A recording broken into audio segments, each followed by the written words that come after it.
Booted Yeah. up, piped up.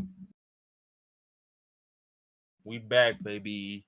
Episode 123. 123, man. 123 of these, man.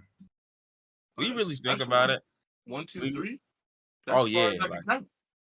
shit. Look, this has always been the fake address I come up with. So, Yeah. hey, man, look. 1, 2, 3 Main Street. That's the go-to. See, I used to go to 123 Normal Boulevard. That was my bad. Normal Boulevard.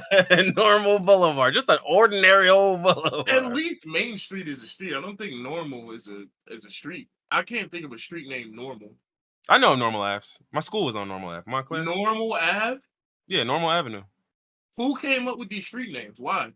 Well, not to mention, isn't O Block Normal Ave? Like when they be talking about I'm on Normal, gang, they on Normal. Like the street is named Normal Ave or Normal Street or something. Who in their right mind is a city planner developer's like, let's just name the street Normal? I'm getting a normal vibe from the street. Oh, there's a whole town in Illinois called Normal too, by the way. Normal, Illinois. Like China, Illinois. Some of the people that were in charge of the planning of this country have an IQ of 57. Yeah, I mean, yeah, like, I mean, the qualifications were just like, are you not a Negro? All right, come on. All right, come on. Wait, it's a little bit more strange than that. Not a Negro, not Native American, not a white woman, not Italian, not Irish, not Polish. He said not a commie either, right? Okay, we're good. That might be number one. He said, okay, we're good. We're fine. We're cooking. We're cooking, boy. That's why they had to get Martin out here so severely, because he was a commie and black. So they weren't playing on that. And he was piping on white women. That was really that was it. That was it. He said he was watching him for years. The first white woman he touched, they sent the notice. They started ramping up that. They said, "Who? What did they do to Melissa?" Oh no! Not to our. Forget it. Nah, that might have been bad. Not to our porcelain princess. Not to our milk of magnesia. But look, man, we got quite a bit on this docket for today, man. Where do we start? I looked at the agenda. It didn't look like we had that much on here. So it's not that it's a lot. It's just that it's some pretty juicy shit on here. Okay, it's some pretty juicy things on here. Like, that's what it is. So it's not that we got a million things to talk about. It's like, truth be told, we probably won't get through all of this because some of this shit is juicy. So, the downfall of a certain person that I despise. Hey, listen. Funny enough, there's two topics. I'm not sure which. I know which one you're really talking about. I know that other nigga. I'm not familiar with his escapades, so you're gonna have to explain all that. I'm not keeping up in notorious incel spaces. I don't know these people. Okay, so yeah, we'll lead here. We'll lead off here. So for those who are unaware, there has been a reckoning on Twitter. There was a certain user who goes by the name of, I mean, I guess at this point, it's not even giving you promo, brother. You're in hell. Like, he's already assassinated. They already took the shot. Yeah, like at this point, they have the White House speaker and the CEO of Microsoft. They already took the shot. When I saw the CNN Chiron, I was like, my brother in Christ, you will never know peace again. Prayers down. Yeah, wallahi, I'm finished. So there was this Muslim brother, this from Canada. I think it's always Canadians. It's always a Canadian. It's always, but anywho, his name was Zubair Abdi, right? He went by Zubair, Z-U and then Bear on Twitter. And I don't know this. I don't know Zubair Monty. Like, but I don't know this guy's full background. I just know the first time I saw him, I hated him. And from that point forward, was it even a tweet or it was just his face? No, it was a tweet. It was a tweet. You know, it was a tweet. That's like probably the first time. Like, it was just some outlandish. Like, what are you fucking going? What are you black? What are you yapping about, monkey? Like, what are you talking about? Like, what? Why are you doing this? I'm reading it, and I immediately was like, yeah, I'm blocking this guy. I don't want to see any more from him. But you know what happens, right? When you block people, and every once in a while you'll see, or somebody will send you something, right? And they don't preview. So you're just like, okay, I wonder who sent this. I wonder what this is about. I wonder who was giving it up like that. And he was the guy I would frequently see like on these previews, and I'd just be like, bro, like, I know it's my fault because I clicked something that didn't show up as a preview, so that automatically let me know somebody was blocked here. But then I click sometimes, and I'm just like, I just don't like you, nigga. I really don't. And so to stay focused, pretty much he would talk shit about black women all the time. He would glaze the hell out of white women, and he just really was just like when you think of 2013 Twitter trolls, like that's his bag. That's how he gave it up. Yeah, except in 2024, 11 years later. That's how he gave it up, and it was pretty much he found a way to piss everyone off. Mm-hmm. And so what ended up happening is he's doing all of this. He's going crazy. And like I said, for years he had been terrorizing black women, talking shit about them, big up in white women, and hell, even like, you know, like, and this is my problem, right? You have these niggas who will shit on black women and big up white women, but the problem is, if you even look at what they say, they don't care about white women either. You don't like women at all. Yeah. Like you know, one step above the other for you, right? Yeah, but like it's like you don't treat any of these women as people anyway. So, so the funny enough, take a guy who shitted on black women this whole time and just got hot off of that. And how do you get hot off? Well, I know how you get hot off of that. You know how you get hot off of that, anti-blackness and misogynoir. But he gets hot off of this, and then lo and behold, one day he wakes up and he says, "Oh, I got a grand idea. Today, I will make not safe for work Taylor Swift AI." Now, did he make it or did he just pass it around? Because other people have made like AI. Tell you what, at this point, doesn't even matter. He the face of it at this point. Yeah, buddy. It's like when they say the face of brokenness and they show that black dude, like it's you. The scapegoat. Which, you know what? If he, well, I don't see a context where a normal, well-adjusted person is making AI sex images of people without their consent, but or circulating it.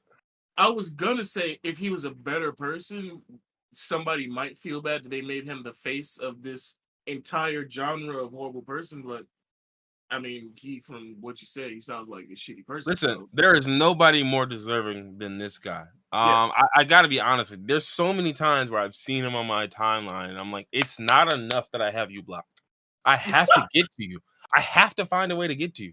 It's not enough. It's not enough that I'm blocked and I can't see your thoughts until every once in a while I unclick it and I'm like, the fact that I know you're out there is mentally draining me. Like, yeah, it's fatiguing me. Like, I simply have to get to you. I have to find a way to get to you.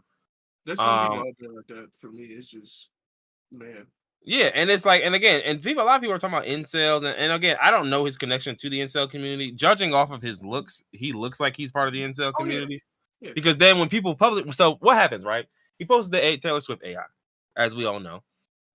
Whether he posted it, created it, just circulated it, don't know, don't care. They didn't ask. Plus, you're still getting cooked. So then what ends up happening is he posts it. They start frying him up, and immediately the Taylor Swift stands, all the Swifties, baby. They said, nah, my man, come talk to me.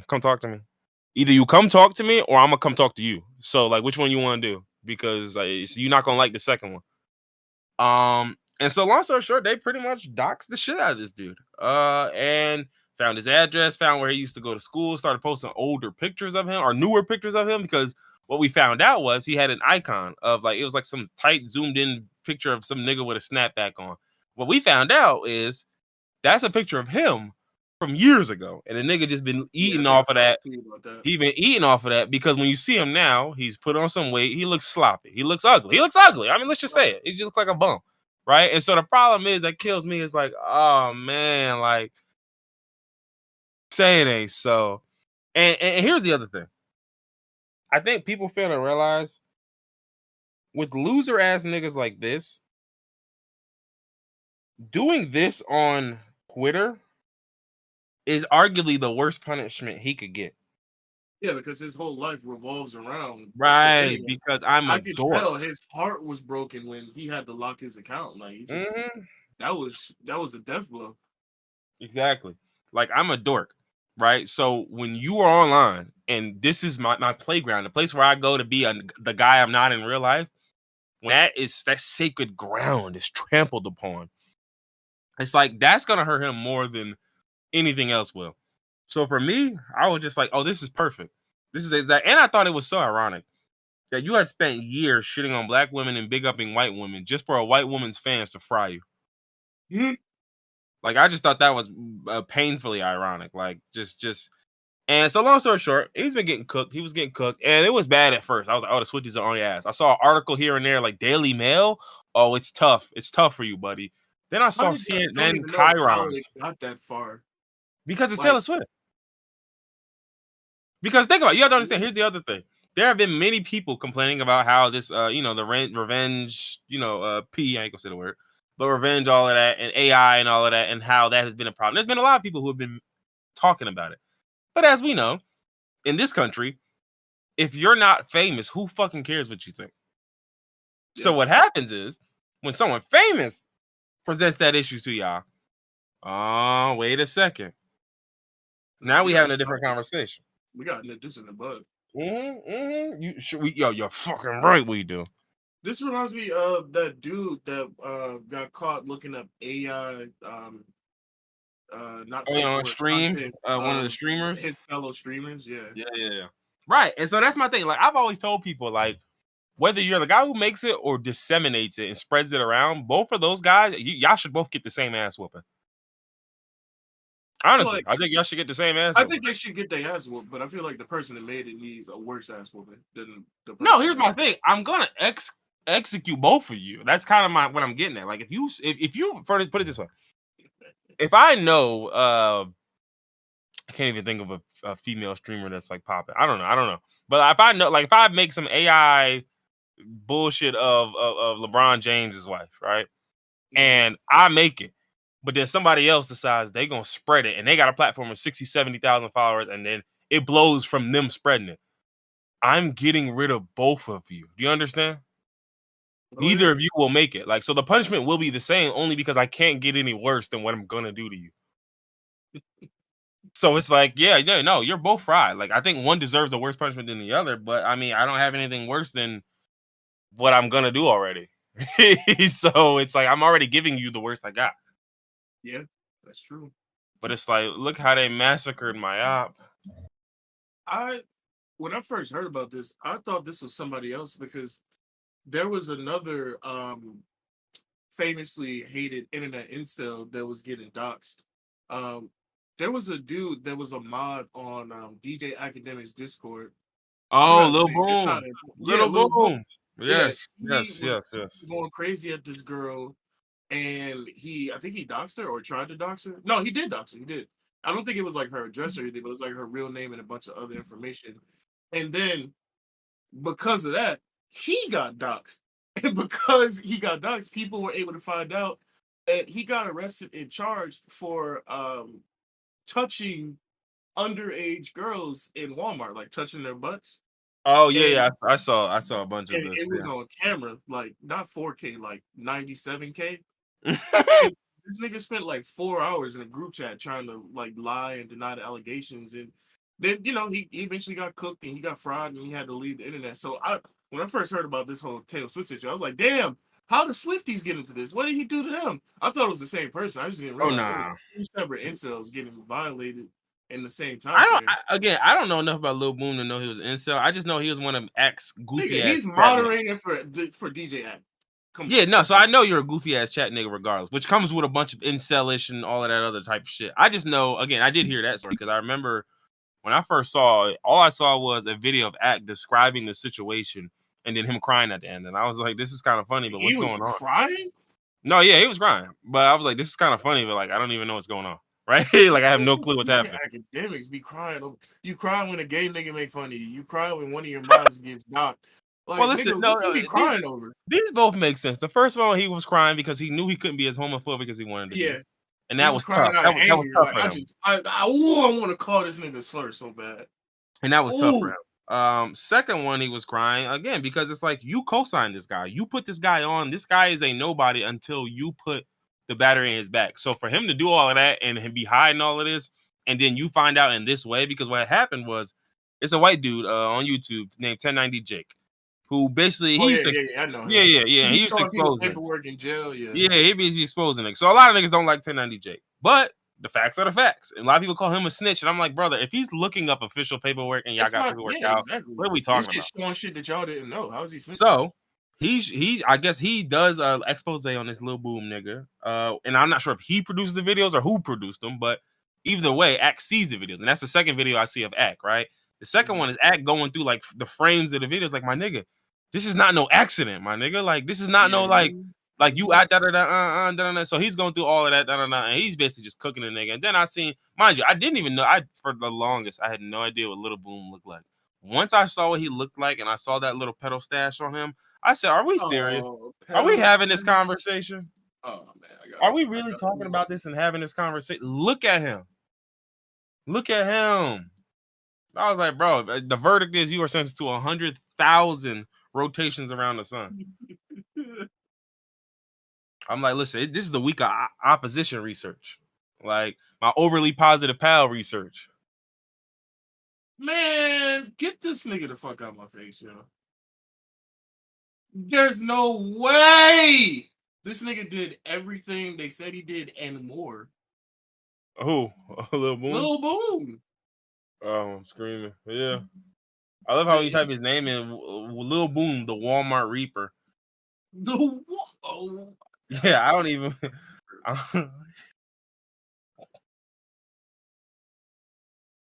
nigga, the Walmart Reaper, bro. Look at this nigga, bro. Come on, yo. Come on, bro. The Walmart Reaper is crazy. Don't ever say that again. And then the worst part was, I remember he tried to do a clarification, like, bro, first off, like, she wasn't even a minor, and I'm like, bro, my nigga. Here's the thing. Does not help the case. Here's my thing. Do not at any point clarify any details about this. You're not allowed to when this is your allegation. Like, it's just, you better off just staying silent. You can't stay silent, because the problem is, and this is the problem again. Back to the original guy we're talking about. When you operate within these spaces, and this is where all your clout is derived, guess what? Now you have nothing, because now there is no, like, again, you're a YouTube nigga, you're a Twitch comment nigga, you're a chat nigga. So when now everybody, look, I type this nigga name Lil Boom Walmart. When I tell you everything that comes up here is either a Twitter post, a YouTube post, or a TikTok, you're gone. You're done. You can't go anywhere, because those are the only places you ever were somebody. Like, so it's like you can't go anywhere. Any YouTube nigga with any sort of platform. I'm watching niggas with 2,000, 3,000 subs cook you. I'm watching niggas with 100,000 subs cooking you. I'm watching niggas with 80 views on their video as it stands. I'm watching niggas 2,000 subs. He put out a video 4 days ago with 260 views, still cooking you. Anybody who gets a chance is stepping on you right now. And I think people fail to realize, it's like, dog, for these types of niggas whose crossover appeal never got to, you get what I'm saying? Like, it's like you never branched out into, like, for example, if Ack were to get banned off of YouTube, he would still have something, because he's not exclusively a YouTube nigga. That might be primarily what I get into, but I'm not done. But it's just like, again, perfect example is Fresh and Fit. Just like you see how when them niggas got cooked on YouTube, it was nothing else for them. They still got a movement. They still got numbers, but it's like my money, my shit was coming off of YouTube. And now that you take that away from me, I'm just flailing. I'm sitting up here fried up. And so again, this is my thing. I please, I beg of y'all, keep exposing these fucking doofs.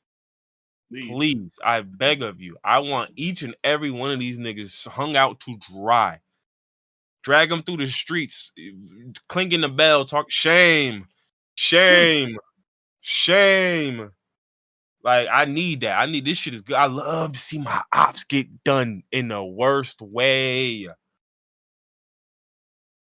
Which brings me to my next point.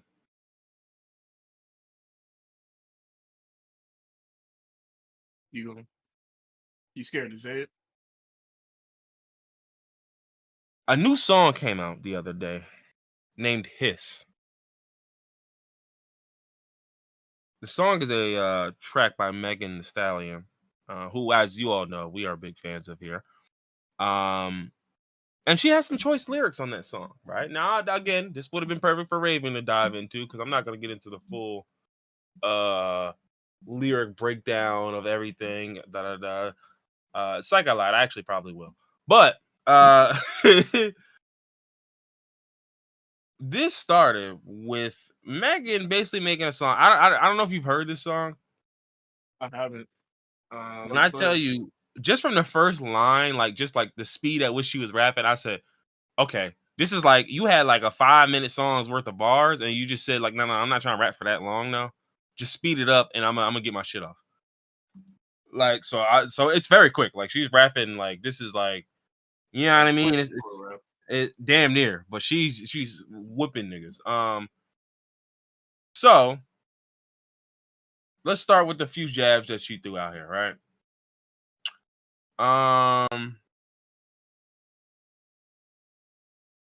Let's see. So the first line, right? She's got a first line. There's a couple lines, right? Like The first bar that she throws at the nigga is, I can never be judged by a bitch that was dancing and making R. Kelly go viral.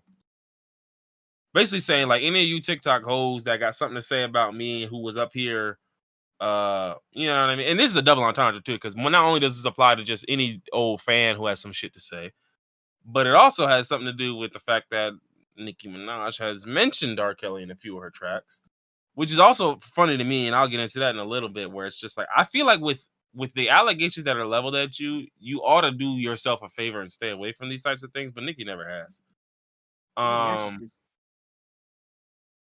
Yeah. Let's see. Then there's another line. These hoes don't be mad at Megan. These hoes be mad at Megan's Law. That's what I saw Nicki Minaj going off about for 72 hours straight. Well, see, here's the thing: you have to, because you don't. There's no retort. There's nothing you can retort to with this. So you kind of just gotta now be angry at me and say some weird shit. But yeah, so all of this other shit, when the gangsters turn to groupies, everybody want to kick it when you ain't a threat. Niggas don't like me because they know I'm on their neck. I'm the Teflon Don in the courtroom. They be throwing that dirt. Shit don't stick. All these little rap niggas so fraud. Xanax be their hardest bars. I was like, yeah, talk about it. These niggas hate on BBLs and be walking around with the same scars. She's talking to you, Drake. Real.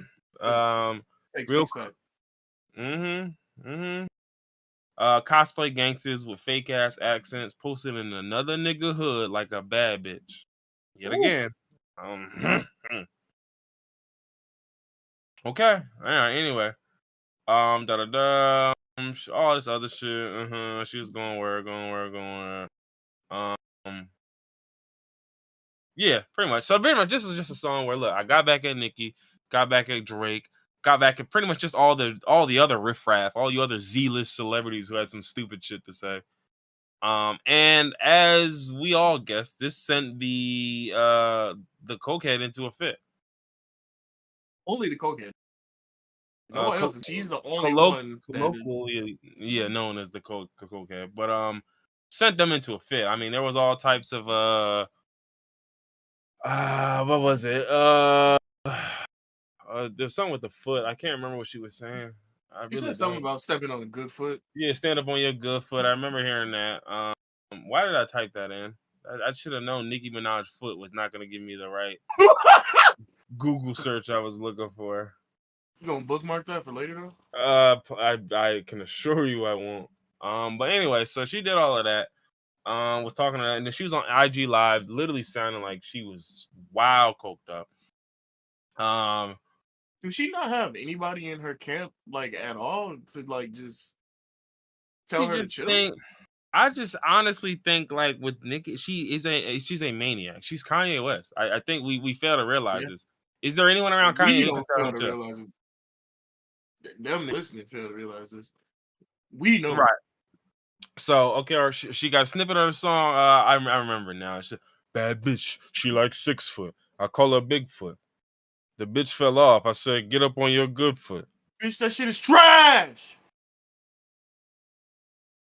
Which again, is still hilarious because I mean, listen, this would be a funny little jab if I hadn't already mentioned Megan's Law. You get what I'm like? If this would be a cute little jab if I hadn't already taken it to like, oh, well, you married a one of them. One of them. One of them ones. So now what? Not Where we only go did from you here? marry him, you Had a defend baby this with him. nigga Defend him every chance. You intimidated his accusers, which means so it's like, oh, okay, all right, cool. But let's keep Not to going. Right? mention your brother. Hold on, let's keep going. Another one. We got plenty of time, baby. Ain't no rush. So Nicki kept going on Instagram and said, "You have 3 Grammys and have to learn how to rap on beat and be comfortable in the music." Stop right there. How many Grammys does Nicki Minaj have? It's an easy question. 0. There you go. She's got 9. Which is interesting. Which, don't get me wrong. I mean, like, if we're gonna be perfectly honest, like, Nicki should have a Grammy, but that's not the point. The point is her having 3 Grammys and you having none. Oh yeah, that just adds fuel to the fire. Then Nicki kept going, added on Instagram Live. You bringing up 30-year-old T from when this man was a 15-year-old child. You bringing up 30-year-old T because no man will ever effing love you and you lying on your dead mother. Now, funny enough, 30-year-old T is hilarious when you are required to take a new pick for Megan's Law every year. But that's not really what I want to get into. This guy has mugshots from 2019. Oh yeah. Also, referring to SA as T is fucking insane. Not only that, you just got sentenced last year to house arrest, which means you had to take another bookings pick just last year. But let me ask you a question. You violated probation, and that's why you got sentenced to house arrest. But what part of your probation did you violate? Oh, Petty had been previously sentenced to 3 years probation for failing to register as a what? Oh, so because you couldn't adhere to Megan's Law, you had okay. Follow me. 30-year-old T. 30-year-old T though. When last year you had to take a new mugshot for some shit. But okay. No, it's cool. It's cool. What happened was 30 years ago, for sure. But these proceedings aren't 30 years old. They just happened. Also, I don't know the details of the crime. But it took place in '94, so that literally was 30 years ago. That's what I was about to say. What I was about to say is, ahead. I don't know the details of the crime, but usually when somebody is a minor, if it's not a serious crime, it's usually expunged from the records. The fact that he's a lifelong register on the sex offenders registry, it must have been a pretty serious offense. The fact that if he was a child, like you said, when he was 15, 30 years ago, and he's still having to deal with it, it must have been pretty serious. Yeah, because he was 16 at the time. She said 15, but that might just be her trying to make him seem even younger. In my opinion, what would it even matter? Like, my whole point is, if you 30 years later are failing to register and failing to do that, then you're having kids with this man. And then on top of that, again, he didn't go to prison one time. He also went for some other crimes that are rather unsavory, but it's cool. I mean, we in hip hop, we don't really care about murder so much. But so let's keep going, right? So Nicki kept going. She said, "You let everyone be thrown under the bus, right?" And she said, "You let the baby be thrown under the bus. Tori, your best friend, your mom. Okay, quick question. Of course I threw the baby under the bus because he took a shot at me. Fuck that nigga. Of course I threw Tori under the bus because he took a shot at me. Fuck that nigga. And he literally shot at me. Of course I threw my best friend under the bus. Are you following a theme here? Of course I threw people who are no longer my friends under the bus because fuck them. What do you even consider under the bus? Like, the baby took a shot at me. Tory Lane shot me. My best friend was taking Tory Lane's side as he shot me. So who am I throwing under the bus, bitch? I'm getting rid of fake people. What are you talking about? Yeah, and so that was the funniest part because I was just like, it's so funny because no matter how you slice it, like, baby, you are on the decline while this woman's on the incline, and I know you see it. I know you can smell it, and I think it's just her fans are honestly. I think it's at a point now where it's like it's always been true. I mean, standing has always been a disease, but I think more than ever now, we're not just realizing the depravity of her fans, but I think now we're realizing more than ever what happens when you give an artist this much of an ego boost through this level of cultiness. right? Like, Yeah. and how that plays out and how that then feeds. Because my thing is, it's like when you say like, oh, is there nobody on her team who could da da da? Like, what could the person on her team do? Because ultimately, even if her person on the team is like, yeah, you should do this, and she's like, yeah, I agree, you're right, you're right. Then all I gotta do is get on Twitter and hop on and see what the fans are talking about. No, I gotta give the And bars what all they of want. them dick sucking me. Yeah, golfing, Everybody is on my side. drinking me All up. of them.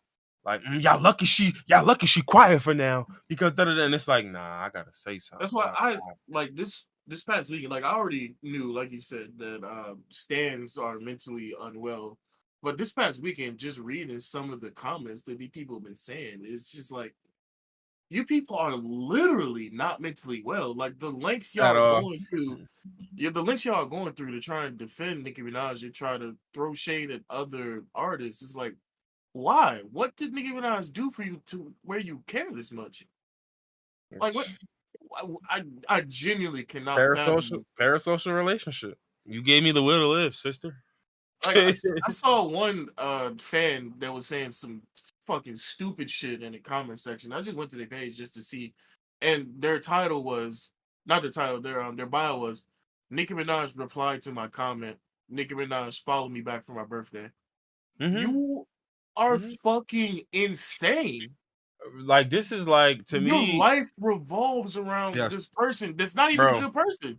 And it's crazy because it's like I've seen this to a much smaller degree on Tumblr, where like there was a point in time where I'm sure it's probably happened to you where you would follow someone, they would screenshot it and go, "Yo, XY, oh boy, follow, yo, what's up? I can't believe, oh my favorite blogger, like, oh man," and it's like even that was a little odd to me sometimes. Mm-hmm. But it's like this is to the nth degree of that, where it's like, dog, these people live for my posts. Like this is like when I get online, I get on Twitter, and I get to typing my tweet out. If I go 7 days without saying something, that might be the worst week of their lives. This is a cult. This is not a cult. This is not a cult like following. It's actually and truly a cult. This is literally one. I'm sorry. I This is literally a literally cult. can't even wrap my head around like how you people got to this point. Like, what had to go wrong in your life for you to end up like this? Genuinely, Right. I can't even fathom. Because it's like, bro, it's artists that I fuck with, and it's artists that listen. I always tell people straight like this: like, there are artists who I absolutely, off of first glance, or off of first accusation, or first whatever, I'm gonna just be quiet. It's no artist I'm gonna be like, nah, he ain't do that shit. I'm gonna just be like, Yeah. Wait, you said Jamie Foxx did what? Oh man. There's literally not a single artist on earth Oh that I'm gonna man. defend. It's a lot of people that I love. Like I listen to the music, I love the music. You'll never catch me defending nobody.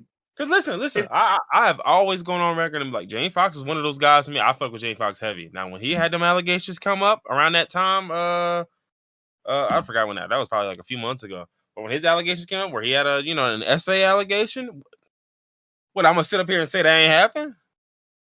Nigga, I don't know you niggas.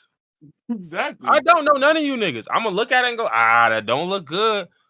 I don't look good. I'm gonna read it over. Okay, huh? All right. We'll have to see what happens. But this is bad, Skip. Like, I'm not going to bat for none of you niggas because I don't know y'all. One and two, many of y'all literally get into this. So I would feel so stupid sitting up here caping for you idiots just to find out another one coming and then another one coming.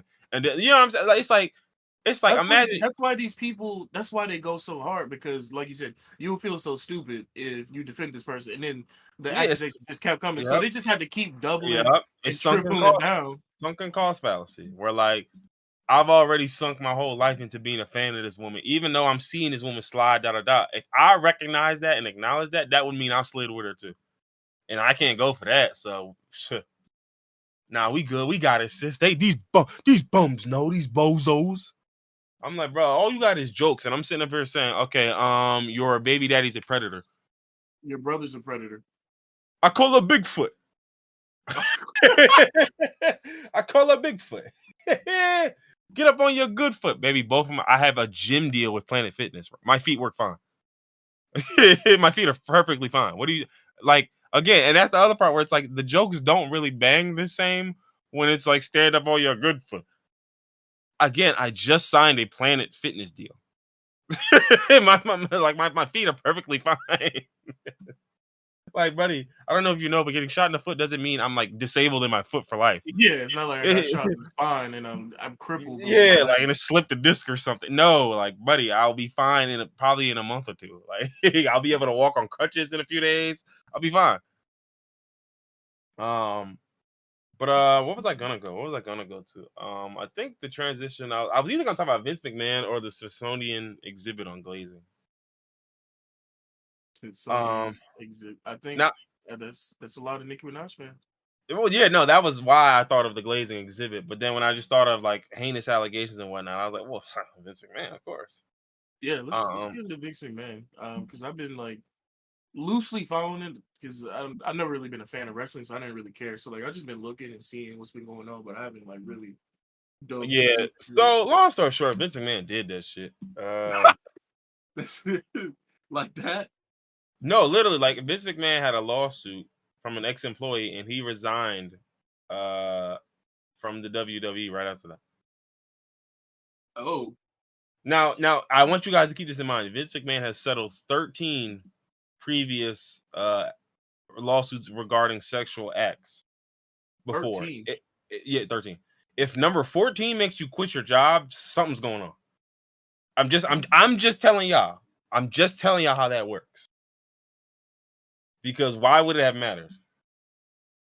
Yeah, exactly. Number 14 must have some validity to it. Now, granted, remember, he also stepped down now this happened 2 years ago, but he stepped down as chairman and CEO of WWE in 2022 pending an internal investigation. That was 2 years ago? I thought that was last year. That was 2 years ago. Now, he was planning a return to the WWE as executive chairman ahead of the upcoming media rights negotiation in 2024. Like, you see the moves being made behind the scenes. I think what happened here is, truth be told, he wasn't trying to go out without a fight. And to me, it seemed like everyone involved was like, look, dog, you're getting out one way or another. Yeah, no, you're gone, man. You're going. So, mind you, the Wall Street Journal published these alleged essays. And so hold on, I want to see if I can pull up the no, this is a video. I want to see if I don't have Wall Street Journal, so of course I can't actually look at that. Of course, it's behind the paywall. Yeah, and of course it's behind the paywall. You know that. Okay, cool. So here we go. This one might give me what I'm looking for. Is this the same thing? Okay, so a woman who worked for WWE and received a payout from the company has filed a lawsuit against WWE and Vince McMahon that alleges the wrestling company's founder took part in trafficking and put her through sexual acts that were done with extreme cruelty and degradation. The WWE's former head of talent relations is also named in the suit, right? So the lawsuit was filed in Connecticut, and it details the experience of Janelle Grant, a former employee. She said McMahon made her sign a NDA about their relationship for an agreed amount of $3 million. However, Grant didn't receive full payment from McMahon and wants to void the agreement with the lawsuit. Now, hold on. I'm gonna keep going. I'm gonna come back to that for a second. The lawsuit comes out nearly 2 years after reports McMahon paid upwards of $12 million to 4 women in a 16-year span to quiet allegations of sexual misconduct and infidelity.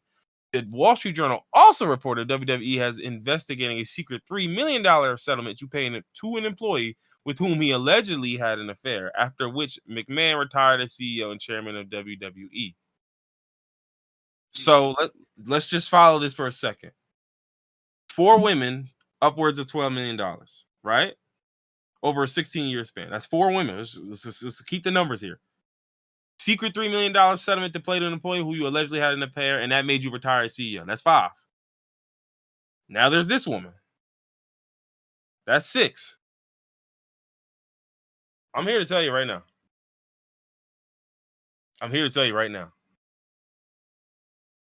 You're not making it out of this one, buddy. I mean, the audacity to SA someone, pay for their silence, and then not pay them is insane. I'm so sorry. That is just you need to be dealt with in very visceral and medieval like terms. Because I just don't understand the gall of a nigga to do this and to think, all right, well, I'm gonna pay you off and then not even honor the payoff. Like, my brother in Christ, we are going to spend a weekend with you in a hotel room, and you won't leave. You understand? You're not going to leave the hotel room. No, you're gonna leave, but you're gonna leave in multiple suitcases. No. I don't want to get away with it. I want them to catch. I want this all on. I want this to be an example. But anyway, so I'm not gonna get into the full details of what happened here because it's fucking nasty. I'm gonna be perfectly honest with you. It is very fucking nasty. Um, the most I'm not even gonna mention that one. That one was fucking nuts. Was it the Brock Lesnar one? Brock Lesnar? Oh, you didn't hear about the Brock Lesnar one? One of the girls that he allegedly trafficked, Vince McMahon was trying to get Brock Lesnar to re-sign with WWE, and so he basically pimped this girl out to Brock Lesnar. And Brock Lesnar was like, "I like what I see," and then he got into some weird peace stuff, which we don't have to go into. But yeah. Nasty niggas all around. Yeah, and don't get me wrong.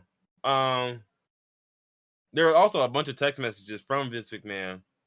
I saw some of those text messages. This nigga. Yeah, I read the text messages and I said he did all of that shit. He did anything. Say something. Say something. Say he did it. Say he did something. This may be one of the corniest in history. Him and Diddy, you niggas is having a freak off.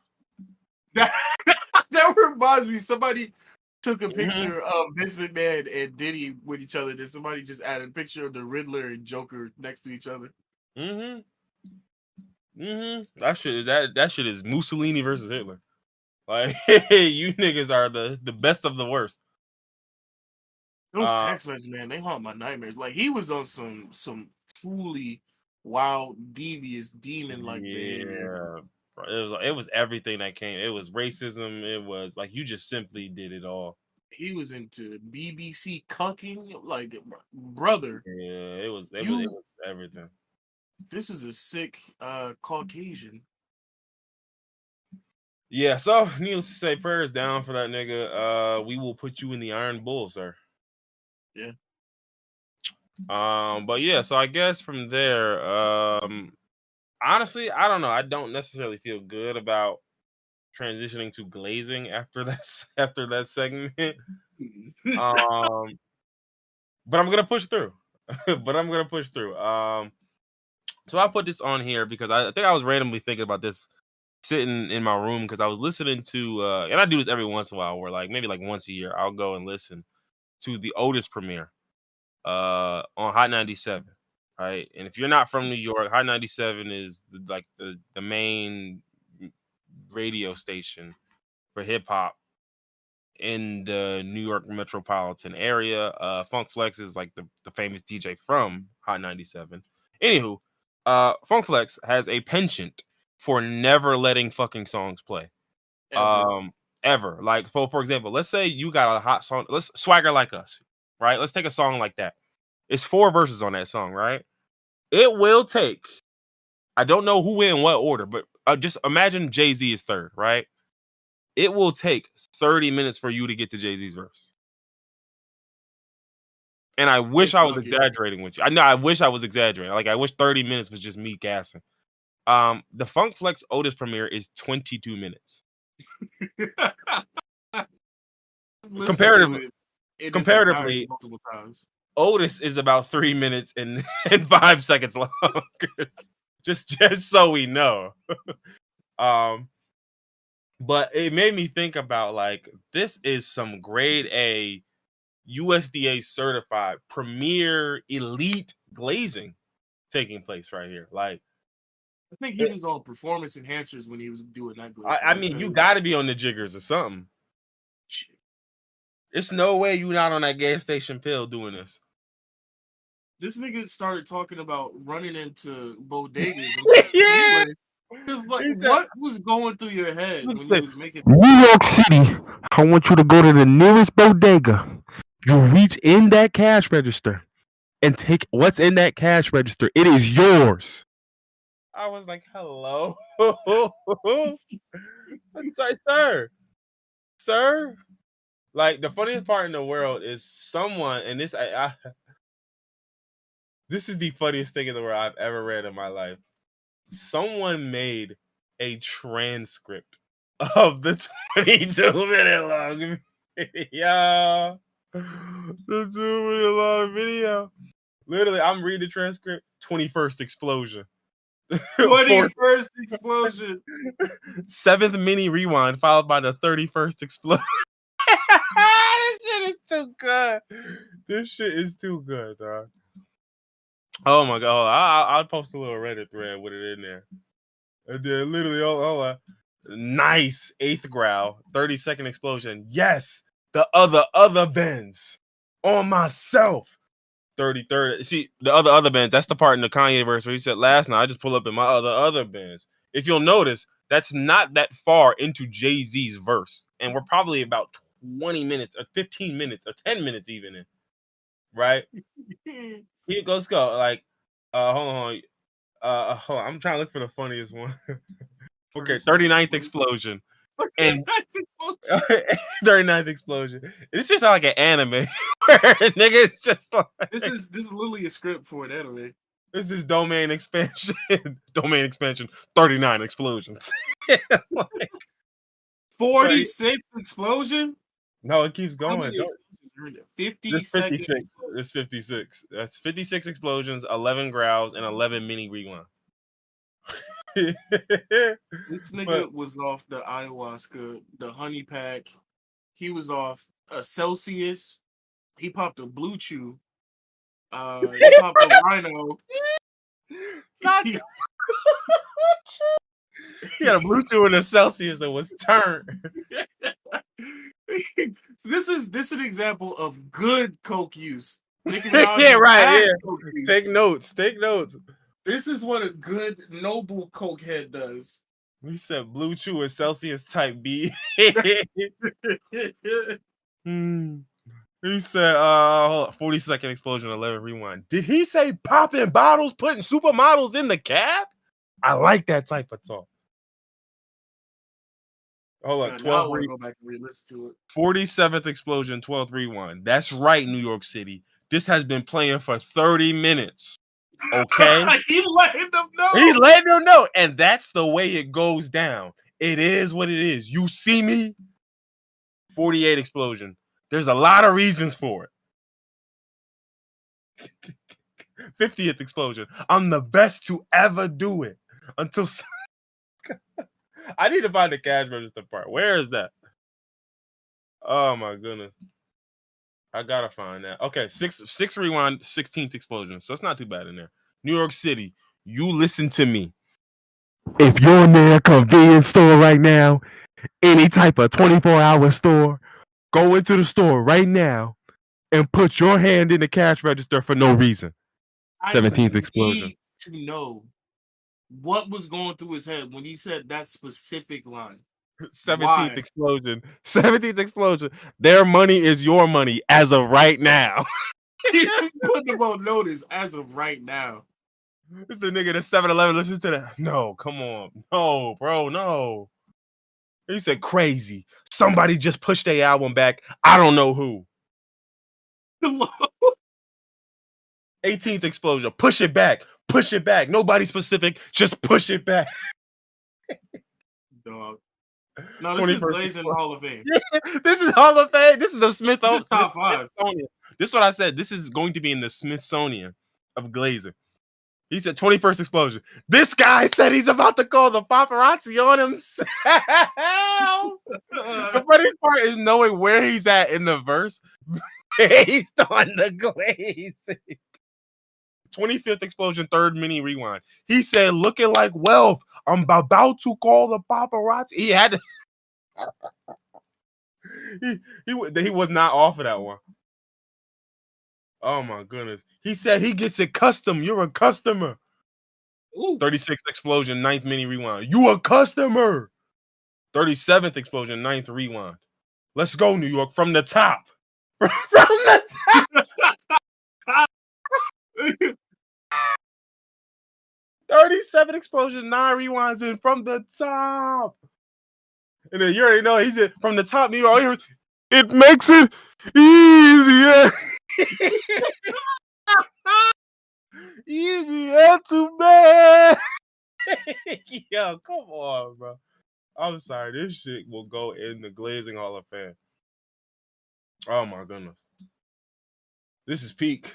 This is peak glazing. So I mean, to me, I'm like that sets a high standard. I just don't know what glazing will match that. I mean, people can try for sure. People can try for sure. But I I don't think think it's possible. that shit is just. I mean, so I know you put in here the girl who was crying for Trump while she was having violent diarrhea. Was that the white girl with the one with the who's on campus? Is that Shorty?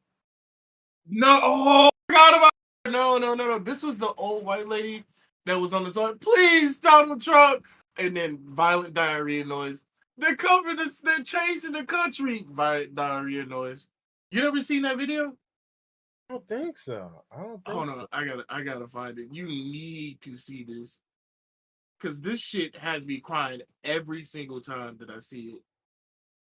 The funniest one for me was the guy with his two hands up. Yeah, that's And the second one I put on here. Please, Donald, save us, Donald Trump.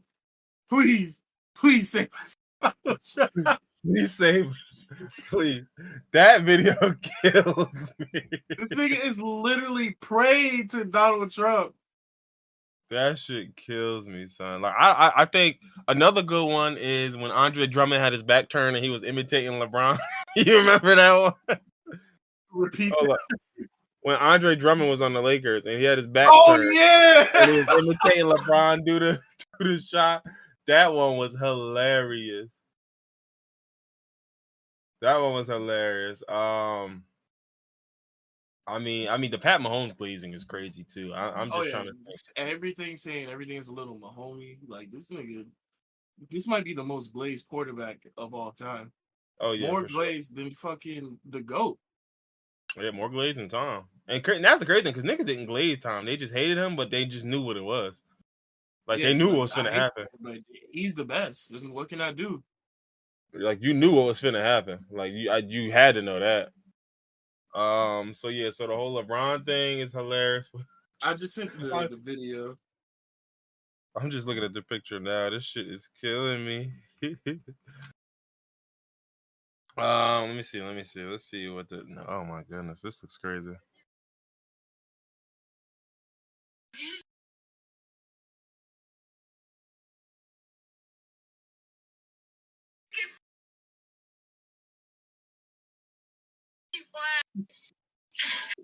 Hey yo, her shit streaming out. Baby, you have a hookworm. Oh man, I'm trying to think. Like, let me think. Let me think. Like, Can you imagine the amount of grief and turmoil you have to be going through to record a video of you crying about another nigga while you having severe diarrhea? yeah, crazy. Like, oh no, I forgot. This is a classic. The guy saluting the soldier at Home Depot. Oh no, the dick weed is crazy. That is Like, a yeah, that's my classic. favorite. That Like, is I a have that shit classic. in my phone in my favorites folder. I will never I forgot ever forget all that. about that one. Yeah. Oh, this nigga, we must to Elon Musk. We must protect you at all costs. Humanity is counting up. Yeah, Elon Musk fans, man. It's just Yeah. Elon Musk fans another for sure. level of dick riding. Honestly, Yeah. Yeah, the Elon Musk fans is definitely one. I mean, just people. Listen, I ain't gonna hold you. Some of the political meat eaters is crazy too. Like, I'm just like, yo, y'all are turned I saw up. Like, I saw a video today of somebody in France was doing something off the wall, just something ridiculous, as they usually do in France. They be in shit shaking. And then somebody in the comment section said, see, this is why we need the Don. And Don was in all caps. Brother, I don't know what to tell you, but that nigga has nothing to do with what's going on in another country. First off, any nigga that calls Trump the Don is brain dead. That's like ninth level of 4chan. Yeah, I ain't gonna hold you. Oh man, that shit is hilarious. And just don't get me wrong, like obviously the Andrew Tate niggas, the academics bums, the like. There's so many Oh, different yeah. examples, but the reason why I hold that flex one up as like that's positive. The gold stay right because it's like this is glazing on a. You just simply gotta tip your hat, like because this is a level of glazing that is just like. First off, I mean the song was incredible, right? So like I get it, but then the other, you're right. So, but then it's just, I mean, come on, dog. 56 rewinds, 56 explosions, and 9th mini rewind. 9 mini rewinds. Does it mention how many full rewinds it was? I don't know. He did say from the top, so he ran it all the way back at least once. What was the other one? Oh yeah, I forgot the fake Drake and the fake Lil Durk. That was crazy glazing. Fake Drake and fake Lil Durk. What happened there? You remember that? There was literally just some nigga who was walking around. He got the heart cut in his hair. Oh yeah, no, I do remember that. Yeah, oh, man, yeah, I do remember that. Yeah, that was glazing crazy. Obviously, you know, again, I already told you about that political one, the Trumps and all of that one. Oh, this one was crazy. I remember this one again. It's Trump yet again, but I do remember this one. Told my fiance she has a hall pass for Trump.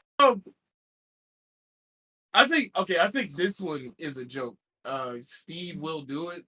He's one of those. He's the nigga that be doing all the alcohol chugging videos on YouTube and the gambling.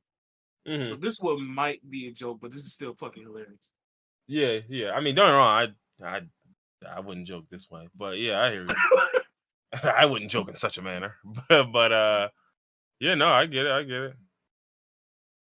It's so funny because I can only imagine not being in the actual pod room and just being like, "What are these posts? What are we trying to get at?"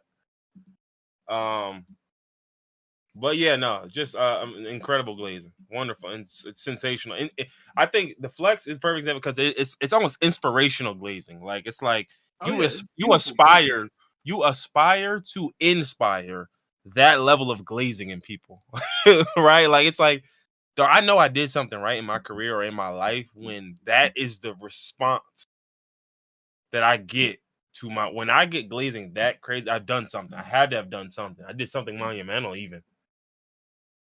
Like it's I'm so sorry. Funk Flex, you have the first bust in the in the glazing Hall of Fame. He got the Heisman Trophy of glazing. You got the all brown Funk Flex statue, brother. That's like that other video where he's like, ooh, hard. That shit, like I'm like, bro, he's one of the best at this. He's a professional glazer. He has so many moments like that, and again, I keep saying it, it's all positive glazing. I can't help but respect it. And I love that ooh hard video. It was never actually a Yeet song. That they just edited the Yeet song. Yeah. That's what I love about it the most. Another flex. That's what we call motherfucking bars, nigga. Mm-hmm. That shit used to kill me. It's just a ooh. If you can make a grown man make that sound, dog, I'm sorry. You have done. He's just an animated nigga. Yeah, everything that nigga does, he's just animated. Like, bro, I promise you, I've heard plenty of songs. I'm like, oh man, this is crap, dog. I can't wait for the day I hear a song that made ooh, hard. Like that nigga peaked. That nigga was edging. That's what I said. That nigga, he was off some shit. And it wasn't just stimulants, it was some horny nigga shit he was off. I'm telling you, that's a Blue Chew and a Celsius for sure. Mm-hmm. Okay. So what else we got? So we can get into NBA news. We can get into Palworld. We can get into the NFL. I probably NBA and NFL together. Yeah. So I guess we'll do Palworld first, and then end it all on sports. Let me type shit. So take it away. You know I haven't played it, so You haven't played it yet? I don't plan on doing so. Oh, really? Why not? I just don't really. I would have to download it on my computer and then be at my computer and have a whole different setup for that. But then two, even beyond that, it's just not. I don't know. I'm the concept. I think it's like what's that game like Ark? Like Yeah, Ark it's literally Survival, like like art. it's Yeah, it's pretty much like Ark, and I don't know. That's never been my bag. Like Ark, the Rust, yeah. the like those have never necessarily been my bag. So it's like, Minecraft.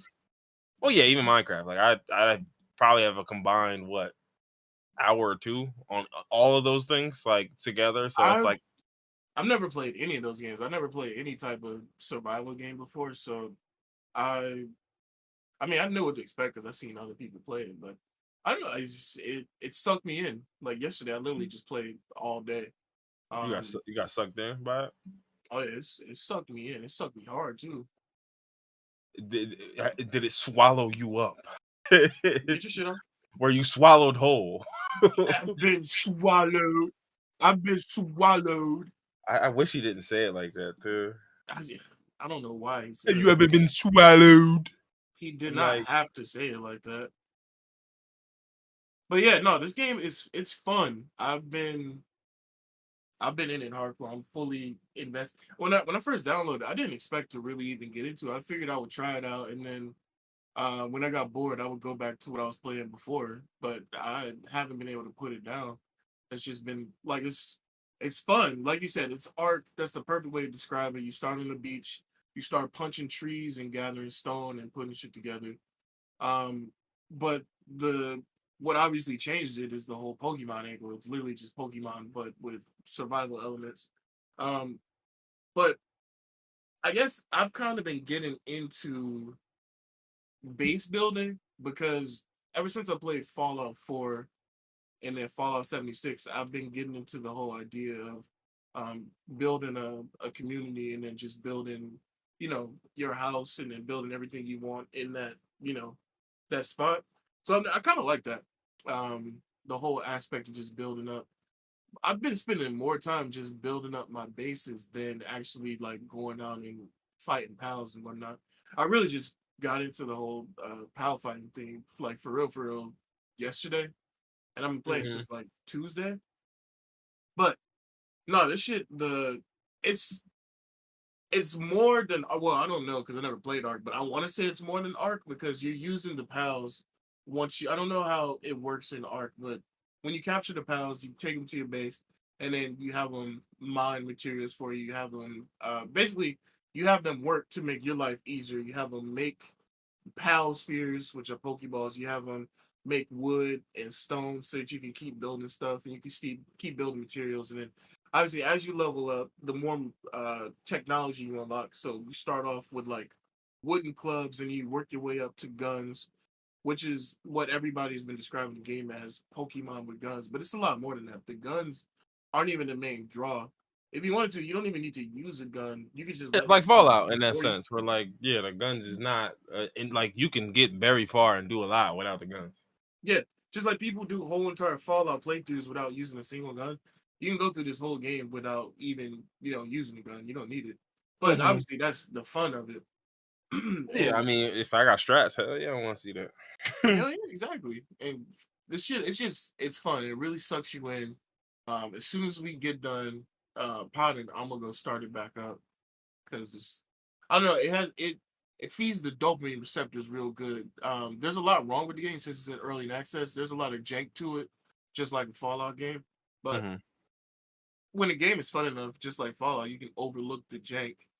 And it's really addictive. Like when you're playing Pokemon, you always want to get, everybody has their favorite Pokemon, and you want to get that Pokemon. You want to get the coolest looking Pokemon. Everybody wants the cool looking Dragon Pokemon, the cool looking Fire Pokemon, the cool looking Water Pokemon, and they have some cool looking pals in this game that you want to get just because they look cool and they're strong.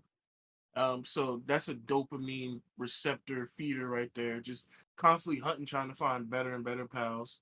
Um, Hmm. leveling up so you can get better materials. That's another hit to the dopamine that keeps you playing, that addicts you. Just the further you get, the more stuff you What unlock. does it do to you? I'm not gonna repeat it because you're trying to twist something beautiful and They pervert it. trying to twist something beautiful. You're trying to pervert it, but it swallows you up It and swallows really you. really puts you in the world. And just what was I saying before we started talking about getting swallowed up? You just threw me off. You said it's very addicting. But it was a specific aspect. It was leveling up. Just Mm-hmm. wanted to level up and get more technology. Because like I said, you start out with a wooden club and work your way up. Right now, I just unlocked the weapons workbench. So instead of using baseball bats and axes, now I have a musket, and I just unlocked the blueprints for a pistol. I just need to get the materials so that I can actually make a pistol. And you can get all the way up to like modern technology. It literally goes from the Stone Age to modern technology. I've seen videos of people with rocket launchers, assault rifles, and also the way the pals work also differs from Pokemon and is more fun. So each pal, obviously there's type advantages like Pokemon. So like grass is weak to fire and water is weak to electric and all that. But along with type advantages of all these different pals, each pal also has a special move, like an ultimate move, where you hold down square or whatever button it is on the keyboard for mouse and keyboard, and they'll do a special move. So some pals have a move, like one of the pals that I have, they have a move where it's like a little squirrel or a little chipmunk. They jump on your head and just start firing submachine guns at your enemy from the top of your head. There's Mm-hmm. a penguin pal that you load into a rocket launcher and fire, and it blows up like a rocket. There's Mm-hmm. the real fun is just seeing what abilities each pal has. It's definitely fun. Okay, all right, well, shit. You heard it here first, folks. I Um, mean, I don't think they heard it first. I mean, people talk about it first. totally unrelated, but hey, do you want to see a guy who has turned Palworld into Gal World? Sure. What Oh, you're about to find out. Don't worry. is that this video?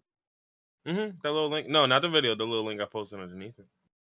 Turn Palworld into Gallery. Let's see.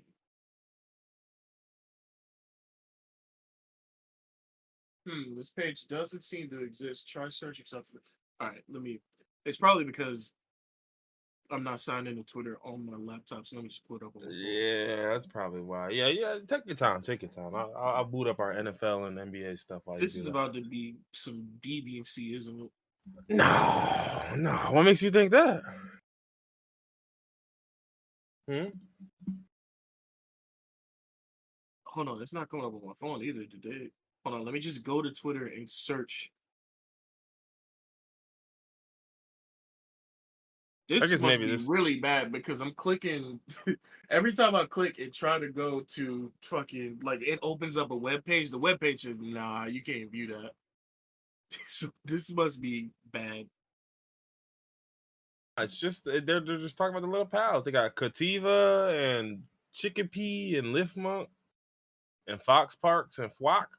Oh, good God. Why are niggas this horny? Hey, quick Why question: though. are Who y'all you? so horny? Yeah, I don't know. Like I said, I literally searched Palworld on Twitter, and this page came up. So I was just like, oh, okay. Well, thank you for that. It never fails. Niggas just they make everything deviously. This whole page, Yeah, this whole page. I mean, that's what they do. Like that's their why whole bag. he why he got little naked fairies in bottles? What they gonna do with that Oh, bottle? not the Melpaca. Not the Melpaca, dog. This nigga. Some people just Oh, oh, okay. Wow, I'm not gonna wait. I say don't this. see the That's malpaca. great. The malpaca. No, it's a different page. It's a much more It's depraved. more horny. There's a million people who do this, like for a living. They just get paid. Like anything new that comes out, they're like, all right, who can we fucking hear?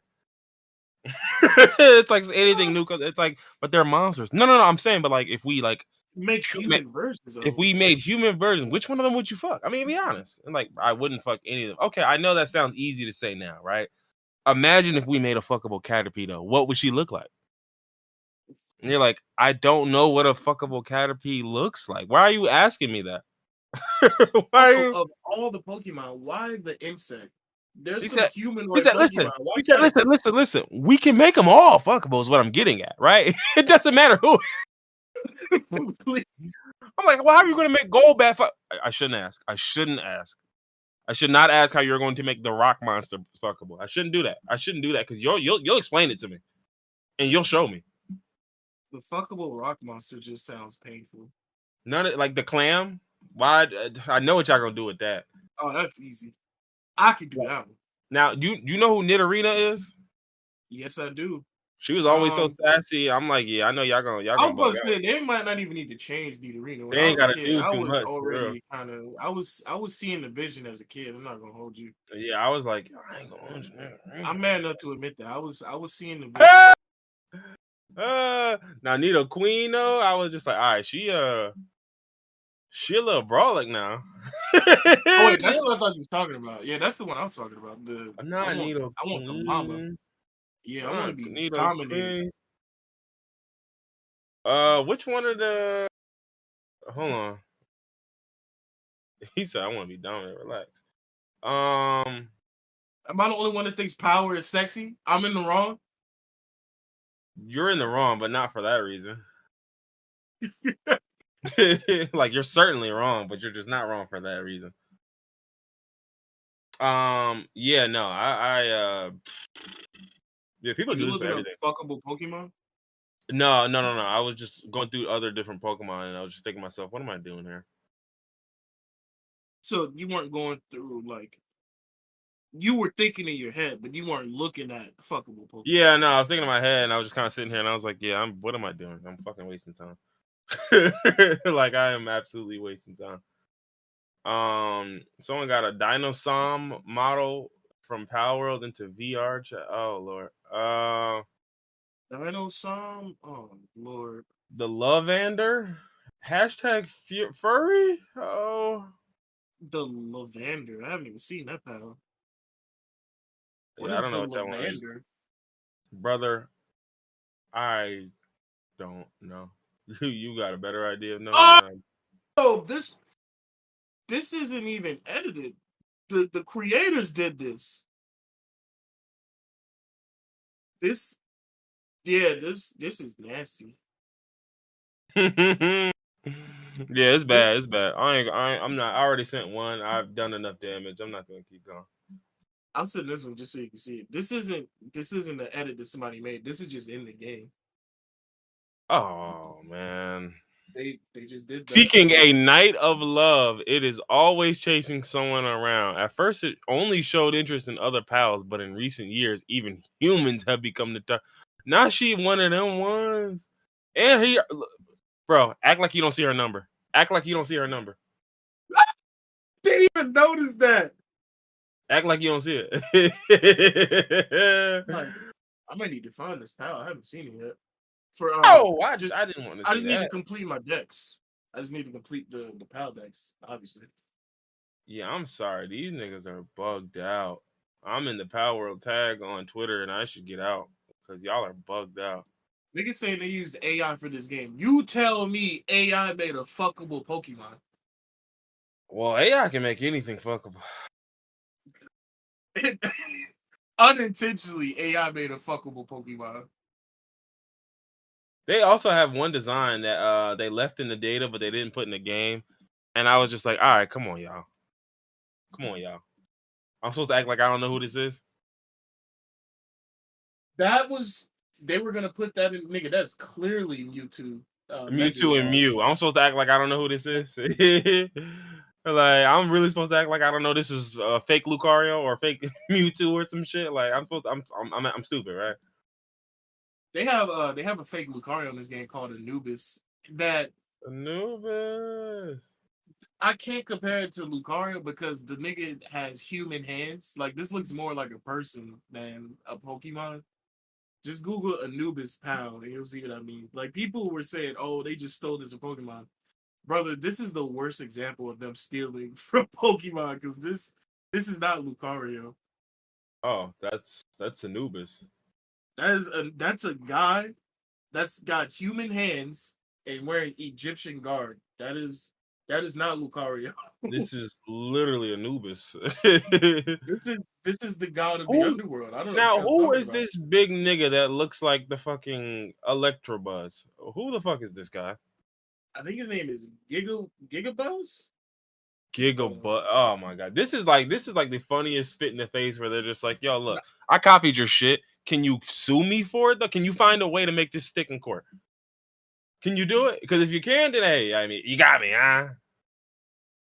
There was a they added new Electro. There was Ella Kid, like the Electa Kid, the little baby Electabuzz, and then they made the bigger one, Electivire. That nigga big as shit. Nigga, Electric Kid came out when we were kids. Brother, you have to understand. After like the original 151, I really don't know too many of y'all. Like, I might know. Wait, hold on. I might know Pokemon Silver, and that's about it.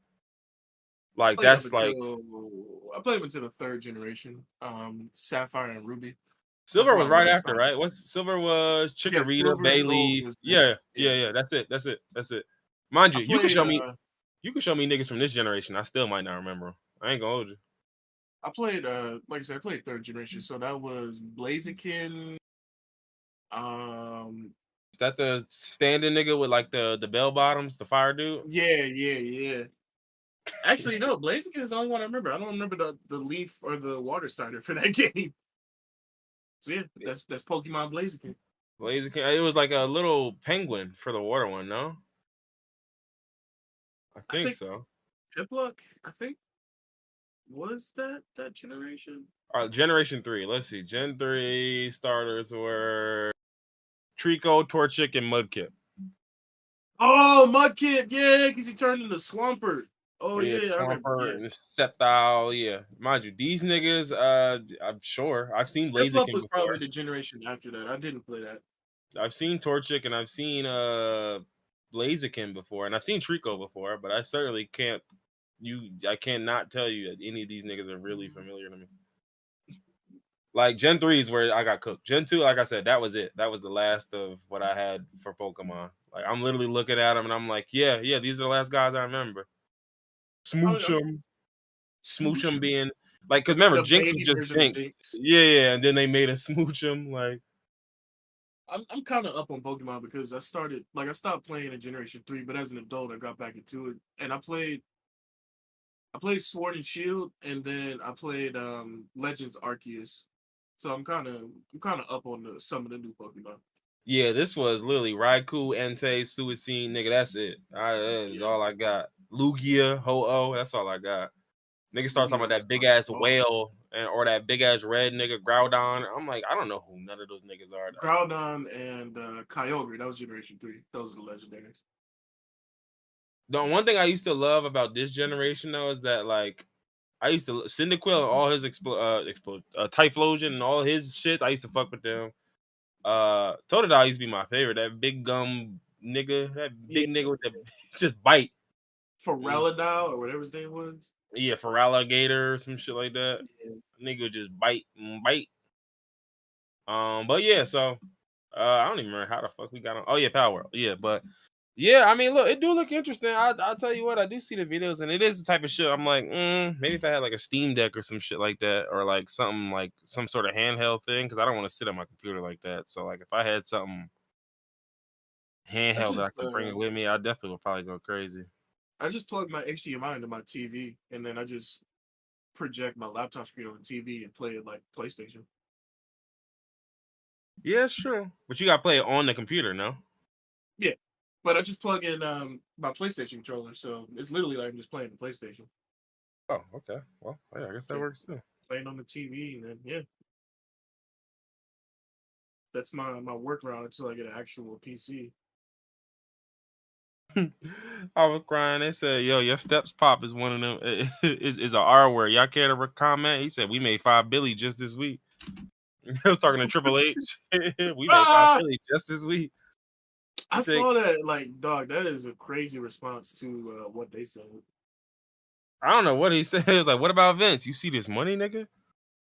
Yeah, they were talking about because I think they welcomed him back before the last allegation. Before the last allegation broke, they welcomed him back in, and they were like, "Did you know about all this?" And he's like, "Listen, man, we made record-breaking profits. Good night." He said, hey, look, dog. I think for our new show, we gonna do it's like, wait, hello? We talking about allegation? Yeah, man, we got a bag. What are y'all talking about? Nigga said, And yeah, then I let's just remember, focus on the positives. Yeah, let's just talk about that. I don't see why was it y'all would want to talk Slim about. Jim tried to leave, and then Triple H convinced him to stay, saying they got rid of Vince McMahon? Hey, shit. You use a what do you call it? A calamity to your benefit? Shit. Yeah. Like, damn, that's crazy trying to leave. Hey, but we got that nigga out of here. He was the one doing all that sick shit. Oh, word? Bet. Yeah, for sure. You fucking with us? Bad. Slim Jim seems like the perfect fucking uh what do you call it? Promoter, not promoter. Fucking what do you call it? Seems like the perfect advertiser for WWE wrestling. Mm-hmm. Snap into a Slim Jim. So all right, so I guess we will pivot to the NFL. We'll talk about the divisional round games. It was 4 of them. We are now down to our final 4 after the final 8 or after the Elite 8. Texans took a mean L to the Ravens. They fought valiantly, but they were not enough for our Black King, even though it was black on black violence. The Packers just Black on last barely. year. Hey, look, see this year I seen that nigga family. That's a nigga. So I mean, he's in Texas. Well, is he from Texas? I'm not sure where he's from. But I seen that because I seen like do you know what Outkick is? It's like Outkick is a media like organization. They're a dog shit trash rag of a media organization, but they are one nonetheless, right? And so they posted some article about like, oh, like the woke people are basically because I think CJ Stroud, I'm not even sure if he said it himself, but basically he mentioned something about being like Christian, and so Oh, yeah, basically they he were trying to thanked God in his speech when he beat Cleveland. right. And so then they try to sit up here and make it like, oh, the woke people want him to identify as being black and identify as being a nigga more than being a Christian, What? and that must mean more da da da. Mind you, I don't think anyone actually asked for that. One, and then two, I was like, no one needs CJ Stroud to identify as being black when this is his family. I just sent the picture to you. You don't have to explain that to me. Yeah, that's a nigga. These are niggas. Nothing else has to be explained to me. You don't have to explain shit to me.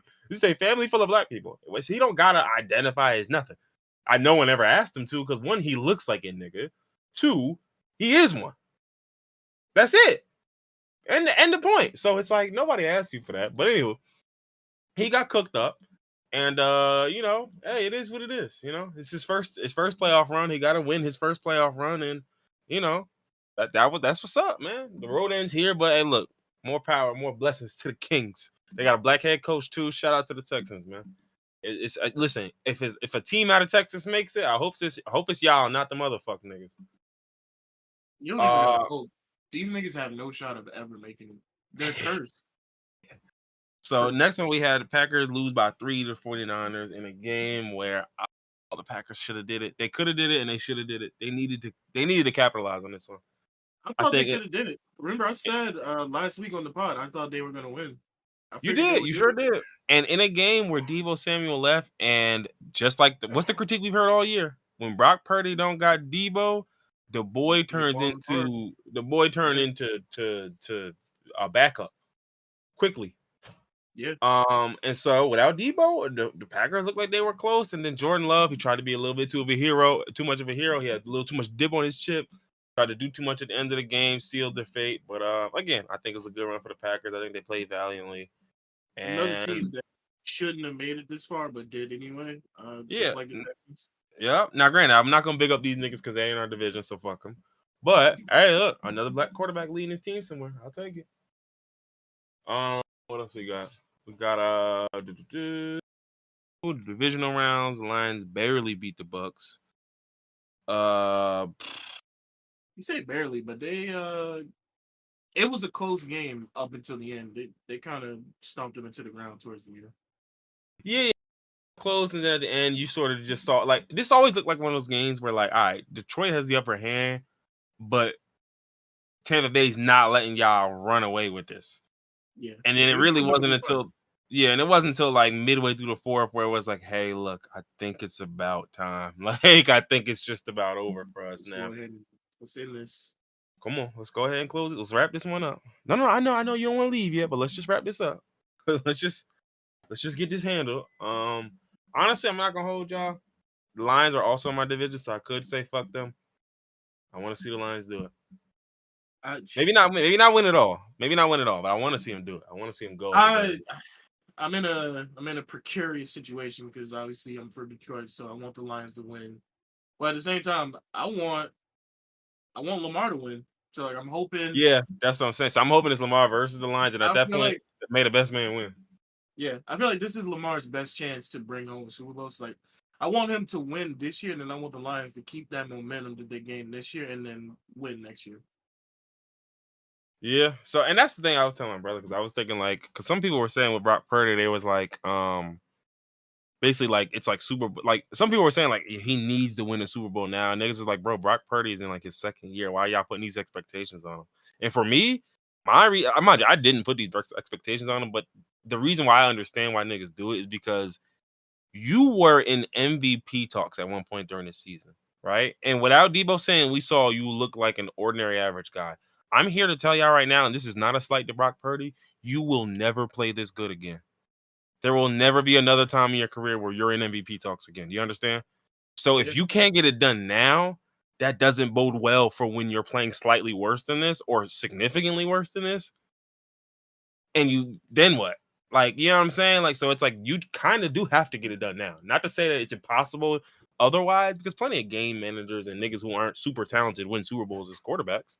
You don't got to be a top 10 quarterback to win a Super Bowl. There's plenty of guys who are average who won Super Bowls.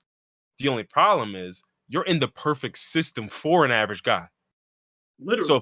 So if you're in there, I mean, if you can't get it here, then where? I'm supposed to assume you go to another place that has a perfect system and you're going to play average or above average in it and then get another shot. It just typically does not work that way. It could. Maybe it'll break that way for you. But my thing is like, for example, is in Nick Foles. Nick Foles had that stellar season and he cashed in. And guess what would happen if he didn't? He would have never got another fucking shot. Nothing after that. Now, mind Nick Foles is also old. He's also old. I get that. Carson Wentz, same thing. He had that MVP season. If he don't get injured, he needs to cash in. You know why? Because he'll never be that good again. It's a lot of guys who you're just not going to get a chance to hit those peaks again. Because some of y'all aren't that. And due to injury, due to this, due to that, you may never end up being that again. And so it's like when you were there that first time, that one time, that you got to cash in. You got to get everything you can get out of this. Because you never know. A perfect example is Jared Goff. Right? That year when he was on the Rams and he was cooking shit up, Jared Goff has never played that good since. He's had good seasons. He's had above average seasons. No, he's played decent. Yeah. Listen, all I'm telling you is you look at Jared Goff's career stats. He hasn't had a year anywhere near as good as some of the years he's had in with the Rams. Which now that I'm looking at, I may be a little wrong on. But that's not the point. The point is, nigga, count yourself grateful that this has happened twice to you. You get what I'm saying? Like, yeah, a lot of people don't get that second shot. Because it doesn't go that way. It just really does not tend to go that way. Like, you don't typically throw for 30-something touchdowns and 28-7, 32-12 with 4,600 yards on a Super Bowl-worthy team and then put up 30 touchdowns, 12 interceptions on another team that's Super Bowl-worthy. It just doesn't tend to work that way. Look at Matt Stafford. If he don't get saved by the Rams, then that's how that plays out for niggas. You peak, you do well, you do great, but it doesn't matter. And so my thing is, again, not too many guys get the shot to get the fuck up out of this. So when you get that shot, it's the Jimmy Garoppolo shit. The 49ers had 1 or 2 shots with Jimmy Garoppolo, right? And they had to cash in because guess what happened?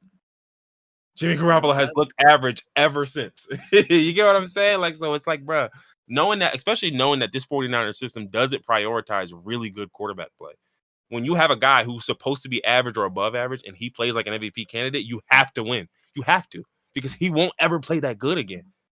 He's not going to play that good. Like you said, this is only his second year, so he's still young. It's not like he's approaching the tail end of his career and he's encroaching on injuries. Yeah, no, for sure. I'm just looking at it from the perspective of Brock Purdy was Mr. Irrelevant. He was the last pick in the draft. That doesn't mean he was ass, but that does speak to how they evaluated him, right? Mm-hmm. And so my thing is, he's had the first season, he didn't play the full year last year. So this is like more so like a continuation of his rookie season, because he only played like 3 or 4 games last year. So really, this is his first season starting and your first full season. So it's like, I guess, but mind you, he's at 31 touchdowns, 11 interceptions. That's a great season. And last year he was putting a really good number. My thing is, unless you're the anomaly, all of the statistics and all the data we've had from 50, 60, 70 years of NFL football tells us niggas like you typically don't get this good and don't tend to stay this good. So if you this good right now, that's great. That's wonderful. We have to cash in, because Lord knows you're not supposed to be this fucking good. You're not supposed to be. And you may not be. So, that's just my whole thing with that, where I'm like, look, man, like, it's just got to come down to, you got to cash in. So that leaves the 49ers and the Lions, Chiefs and the Ravens, which just started, which is on now. And for me, I think my thing is just like, again, I would love to see the Lions go. My call is, I think, I'm going to go out on a limb and say, I'm going to go Chiefs Lions. I'm going to get all the way crazy with it. I'm going to go Chiefs Lions. You think the Chiefs are going to beat the Ravens? Mm-hmm. Mm-hmm. Praying you wrong. That's nasty behavior right there. That's nasty. Yeah. I mean, and that's my thing. Like, it's been a while since we've seen the Chiefs and the Ravens play. But I think what people fail to realize is the Chiefs have won all of those games minus the most recent one. But they pretty much won every other game. And I think with Lamar, again, my only thing with Lamar is I'm like, listen, last week I saw it in a game that was really grungy.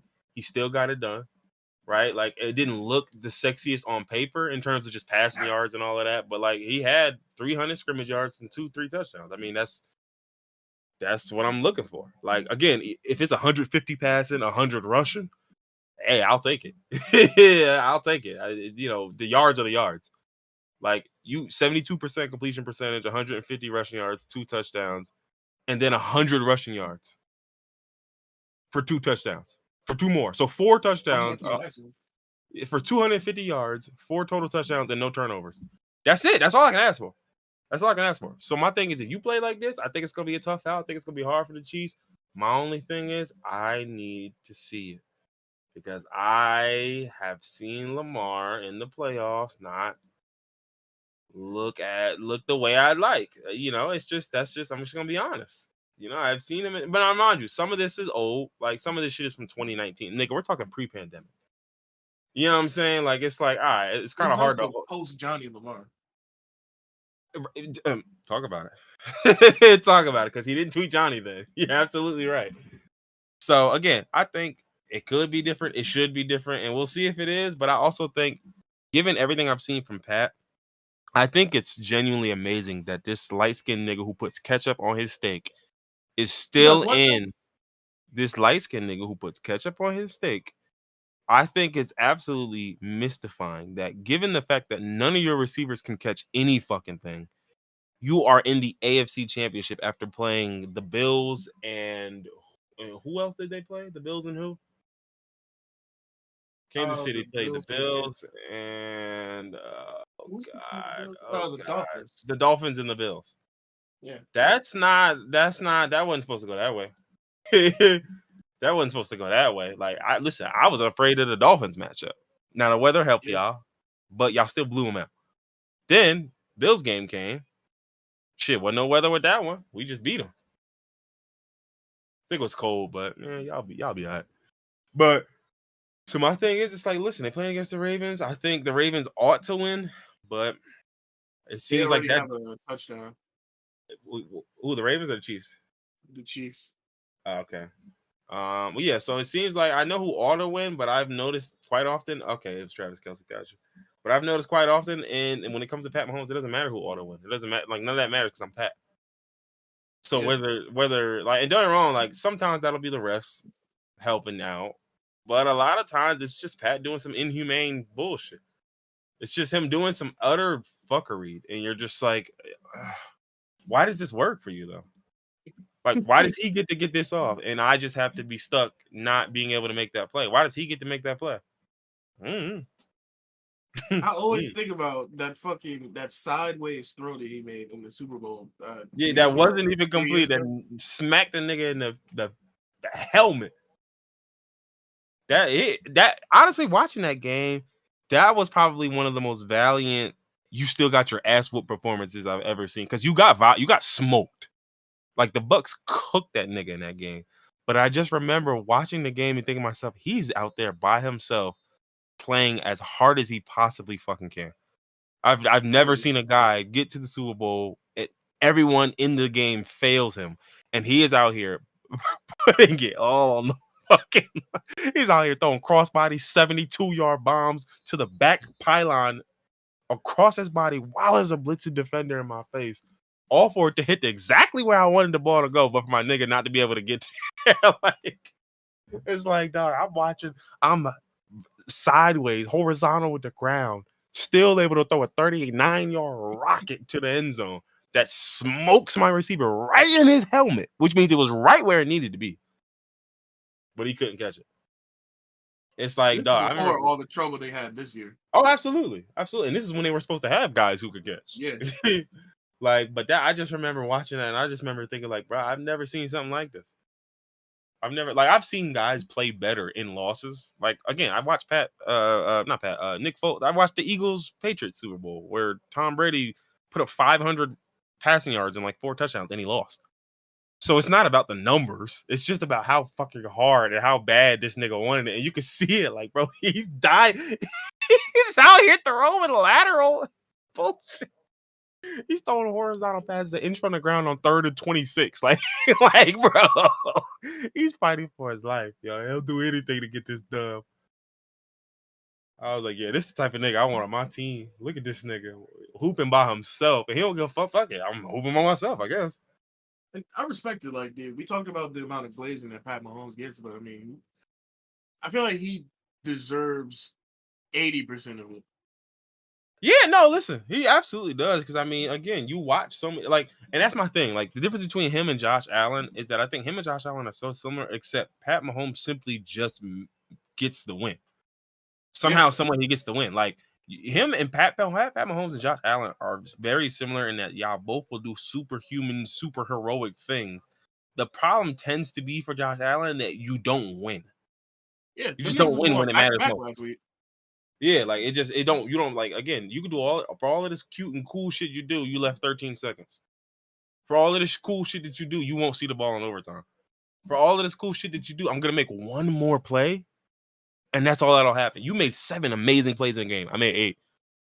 Like, this is literally your kicker is gonna miss an important kick that sends the game in overtime. Talk about it. But like, this is like one of those scenarios where like literally a nigga's like, oh yeah, I was benching 225. I benched 226. Except he's dead. He found a way to add a half a pound to both sides and said, yeah, I'm benching 226. Bro, they don't even make half pound weights. Yes, they do. Bro, no, you look it up. They fucking make half pound weights. And they just made them just for this guy. Just for him. They didn't make half pound weight shit. He put extra clamps on the bitch to come up to half a pound. Yeah, he said no. So I did the math and I shaved off some of the plastic on the clamp, so it's precisely half. Bro, you did not shave plastic off on the clamp. You did not shave plastic off the clamp to make it half a pound. It's 226, bro. I'm telling you. All right, well, I was squatting 360. I squatted 361. And every time he's right, and he wins. It's like that shit has got to be infuriating. I feel like that's even more annoying when somebody's right than the person that always tries to one up you and you know they lying. Yeah, know you lying than the nigga. All right, bro, you don't really gotta. You really can bench 1 more pound than me, bro? Really? He said, "Yeah, I'm having motion, boy. What? My holiday bonus was $1,500. Mine was $1,505. It's all right, bro. Whatever. I got a Tesla Model Y. I got a Model X. It's like, bro, why is it always something with you? Why can I never have mine? Why is mine never good enough? Because it's not as good as mine.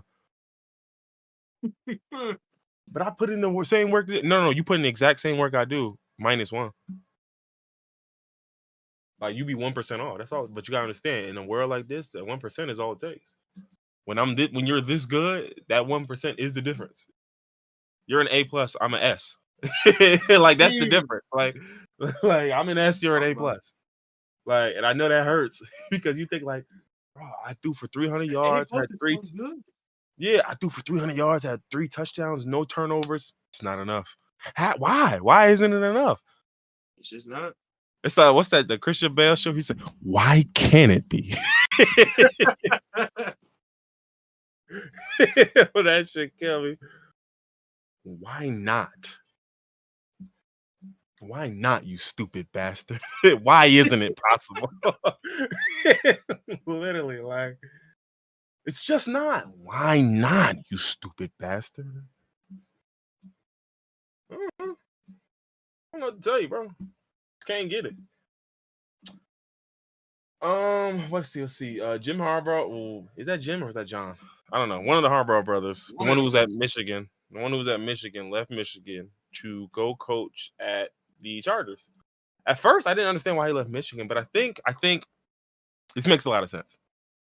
At Michigan, there are really only 2 things that matter to Michigan football. One is beating Ohio State, and after that, I mean, you can sort of just come up with whatever the other thing is that matters. Yeah, doesn't really, like, it's not a whole lot that you can really do. Right. So you can win, but I mean, they only care about one thing. Right. So considering he has beaten Ohio State the last few years, and then this year they go on and win the championship, to me, I think he's looking at it like, all right, unless I think I'm Nick Saban, there's nothing more for me to do here. It's been 20-something years since y'all been to a championship. I got y'all to a championship. I got y'all dominance over Ohio State. That's all this school has ever cared about. Hell, the school didn't even really care that much about championships because that really wasn't an actual expectation for y'all for a long time. So the championship was like the crowning jewel, nigga. That was the icing on top. But it's like I got y'all dominance over y'all rival to the point to where now y'all rivals is hiring Bill O'Brien.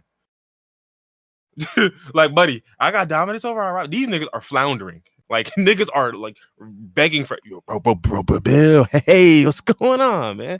Hey, listen, so I know you're getting the NFL money, but how does 32 million sound to you? It's under the table. It ain't gonna be on the records, but I'm saying I can get you any of the money you're looking for if you need 32 million. Because if you want to come back and coach for us, because like niggas start talking mad fast, like if you want to come back and coach for us, because I think like the way I see it is, there's a particular set of skills you got, and you gonna come back, right? Right? Please. So it's like, bro, you got your opponent doing that, da. It's like, again, unless you own your Nick Saban shit where I want to win 2, 3, 4, 5 chips or something, it's like, yeah, no, there's nothing left for me to do. I guided y'all back, got y'all tutty. The Ravens scored a touchdown. I'm not sure what happened. Zay Flowers, 30 yards. You are way ahead of me. I'm not even watching the game. I could just hear it in the background. So someone else is watching. Still way ahead of me. I got it in the background muted. Yeah. What was I saying? Yeah. So again, there was nothing more for him to do at Michigan from that perspective. So I get why he left. Because it's like, especially for a school like this, think about it. I beat Ohio State, I want to say at least the last 2 years, and I want us to chip. If I stayed and lost to Ohio State, that would undo everything I just did, which sounds crazy, but that's literally how fucking football works for some of these niggas. And that's how the team, not the team, but that's how the fans. That's how the fans see it. If you lose to Ohio State, I don't care. I don't care if you win 11-1, went to a really good bowl game, and then beat up on a good SEC team. I don't give a fuck. I don't fucking care. You lost when it mattered to Ohio State. That's it. That's all that ever fucking matters to these niggas. So this is interesting. The Chargers, they are in some trouble. They for sure are in some trouble. And I always am interested to see how coaches transition from what do you call it? From like college to the NFL. Because I definitely think it's a different beast that I think a lot of guys even if you are aware of how like that works, I I was don't about think to say over. his brother is in there, so I mean, I feel like he Well, no, has. Jim also Jim was a coach. He coached Kaepernick. Oh Uh, yeah, yeah. He was on the 49ers for 3-4 years, I think. So I think it was 4 years, something like that. But yeah, no. So he coached Cap. So it's like he was an NFL coach. He was a quarterbacks coach for the Raiders some time before that. So it's like you've coached but NFL he's gonna be football. a head coach, right? Yeah. No, he was head coach then too. He was head coach of the Niners then. So it's like you've coached, mind you, you've coached a Super Bowl team, a team that made it to Super. So it's not like you're unfamiliar with it. I just think that was a decade and some change ago. I just don't know how, you get what I'm saying? Like that's all it is. Because I just think some guys prosper at the college level because these are certain. The buy-in is different. I don't have to Yeah, and convince you can these have guys. a certain coaching style. Yeah, Yeah. Certain coaching styles work well. Where it's like, listen, when these kids think like they need me, like that. Whereas in the NFL, nobody like these players. You got to find these a grown different way men. to Yeah, motivate. Yeah, you got to find a different way to yeah. motivate these grown ass men because you got niggas who look, I make 16 million. I'm sitting on the bench. I don't really give a fuck. And you have to contend with that because that don't exist in college. There ain't a guy on scholarship who's just like, well, fuck it, they paying for my scholarship, so I'm cool with just not playing. That's not really how that works. Guys don't tend to feel that way in college because paying for a like niggas don't look at it like, well, at least I get to learn. Like, at least I get an education, Absolutely nigga. not. They No sir. don't. No, I'm here to hoop. So I want to hoop no matter what. Like, whereas you get guys in the NFL, they might like halfway through a season, we 0-4. Man, fuck it. What I'm working hard for. I'm not about to fuck myself up over this. I'm finna show up, collect my checks, and keep it moving. So Michigan does have a new black head coach. I feel sorry for him because boy, again, lose to Ohio State one time. Do it I once. mean, he's not in Boston. There's a lot of Michigan fans that are. Well, I mean, there is a lot of them that are Michigan fans, but a lot of Michigan fans are minorities, people of Yeah. color. Yeah, that is true. Let's see. Yeah, they beat Ohio State in 2021. They beat Ohio State 2022. They beat Ohio State this year. So they've beaten Ohio State last 3 seasons. 2020 game was canceled because of COVID. Let's see. What did the 2019 game look like? Ohio State. They lost. They got spanked. Yeah. Which Ohio State team was this, though? Oh, Justin Fields, J.K. Dobbins, Garrett Wilson. Fuck's sake. Oh my god. Garrett Wilson, Chris Olave, J.K. Dobbins, Luke Farrell. Yeah. I see why you guys got fucking clapped up. Pete Werner, Tuff Borland. Yeah, I see why you guys got fucking clapped up. Good lord. Who was on Michigan? Shea Patterson, Hassan Haskins, Zach Charbonnet. Oh, God. Donovan Peoples-Jones. It's not enough. Nico Collins, Aiden Hutchinson. Hold on now. This team was not that bad. It's just, I mean, y'all ran into fucking 3 first round. Yeah, it was just right. Gary Wilson did these niggas filthy. But anywho, yeah, so it's a new black dude in Michigan. So again, I just think that's the problem with Michigan having being tough for the last 2-3 years. Some of these teams do trick themselves into thinking they're somebody else when they start getting hot. And the Wolverines are that type of team. A lot of teams are because I mean, with this level of success, most people your expectations are going to go through the roof. But Michigan's definitely like that to where, listen, they have a hot season. They beat Ohio State once and then look good in a bowl game. Oh, brother, next year's the year. That's how it works for them every time. So guess what? Next year's the year. We're repeating. That's how it's going to go with you. That's how it's supposed to go with you. And truth be told, given the fact that Georgia's going to retool, and I mean, I'd be interested to see what it looks like minus Bama because I think Bama's still going to be competitive, but I don't think they're going to be as good as they were. But you're gonna have to deal with Georgia. You're gonna deal with the Ohio States who are gonna reload. You're gonna have to deal with a lot of these universities. So I mean, I don't think the blue bloods aren't really the same blue bloods anymore. Yeah, So next year college football is going to be very different. so It's going to we'll be a have to different see. landscape entirely. Mm-hmm. Shit, no one nicks it. Like knowing that Bama is not a guaranteed slot in, and knowing Ohio State's not a guaranteed slot. Like knowing these guys aren't guaranteed anymore changes the way this is played entirely because it's like, dog, okay. Before, I just had to battle for 3 or for 4 because I knew Bama, I knew Georgia, and either Ohio State or, you know what I mean? I knew the 3 of y'all niggas are probably going to make it. So basically, you're fighting for one spot. Whereas now, it's like, listen, the only team I expect to be that good is maybe the defending champions. But there's also, I think, well, I mean, I know college is different than real life, but it's very hard to defend as champions. Yeah. So it's like, honestly, it's wide open. No Bama. Georgia will probably be in there. So that's one slot taken. But other than just Georgia, I don't see anybody as a lock. Everybody else got to earn it. So I think then that's the first time. And I think is next year the first year they do the NCAA playoff expansion? I want to say that is. I think they're expanding it next year. It's a 12-team playoff. Yeah. 2024 is the first year they're going to start doing that.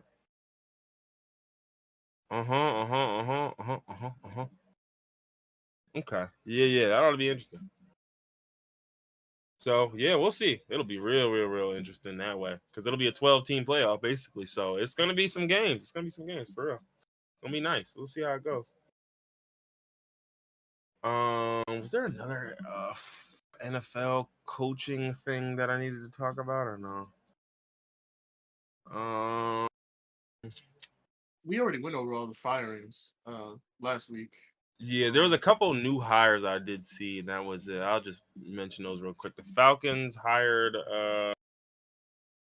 Zach Robinson, who was the offensive coordinator for the passing game coordinator for the Rams.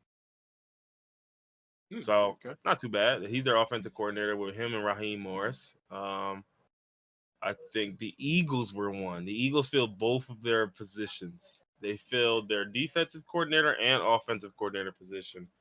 Thank God. Yeah. So they fired Brian Johnson. They replaced him with Kellen Moore. Now Kellen Moore was previously the Chargers play caller last year before he got fired. So it's like that comes with a little bit of scary thing. Empty to where all these teams have to scrape the bottom of the barrel for like leftovers. I think it's not about the bucket being empty. I think these teams value bad experience more than no experience. Like they value you not like you being a person who performs below average. They'll value that more than a guy who's never done it at all. Which I agree and disagree with. Like I think it works sometimes, but then other times it doesn't. But the thing is, Kellen Moore had a bad season with the Chargers. Before that, he was the Cowboys offensive coordinator for 3 years, and their offense ranked top 4 in a lot of different stats. So that's what I mean, right? The guy's shown me he can be a top 5, top 10 offensive dude. Mm-hmm. So last season might have just been some bullshit. Might have been a fluke, right? But you then think to yourself, well, we're the Eagles. Look at the weapons we got. If he can't make it work with this after he made it work with the Cowboys for 3 years, then what is he? He can't do shit then. So I guess I get why a team like the Eagles is willing to take this chance on him because they're looking at it like, look, we got the weapons. Just like when you was in Dallas and you had weapons, we got weapons. So make it happen. And they hired Vic Fangio as their defensive coordinator. I forgot where Vic Fangio came from. Vic Fangio he has been a coordinator in a lot of fucking places. Oh my God. Where was he last year is what I would like to know. I don't care about 1986. I swear to you, I don't care. He was Denver's head coach for 3 years. Yeah, he wasn't too good at that.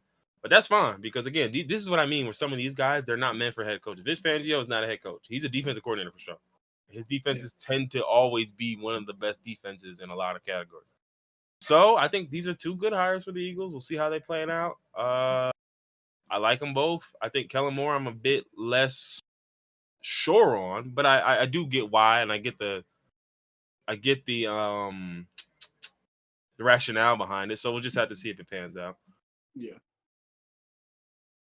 Let's see. The Bears hire Eric Washington as their new defensive coordinator. Who the hell was he? Eric Washington. He spent the past 4 with the Bills. He was the Bills' assistant head coach and defensive line coach. Okay. And the Bills' defense allowed the 4th fewest points and generated the 4th most sacks. Yeah, well. Hey, that's a good pickup. Yeah, solid pickup for the Bears. What else? What else? What else? Patriots intend to promote DeMarcus Covington to defensive coordinator. Oh, they letting niggas move in over there. Patriots better be on fire next season, or it's gonna be crazy. Or they gonna be on fire next season. It's gonna be some burning teas around around Boston. Oh, you didn't mean like t-shirts. I thought you meant like they burning their jerseys. Nah, he ain't mean that. Nah, I mean lowercase t's. But yeah, so I think we got NBA on here too. I really wasn't gonna get into too much. I was just gonna talk about the fact that everybody and their mama scoring 60 and 70 right now.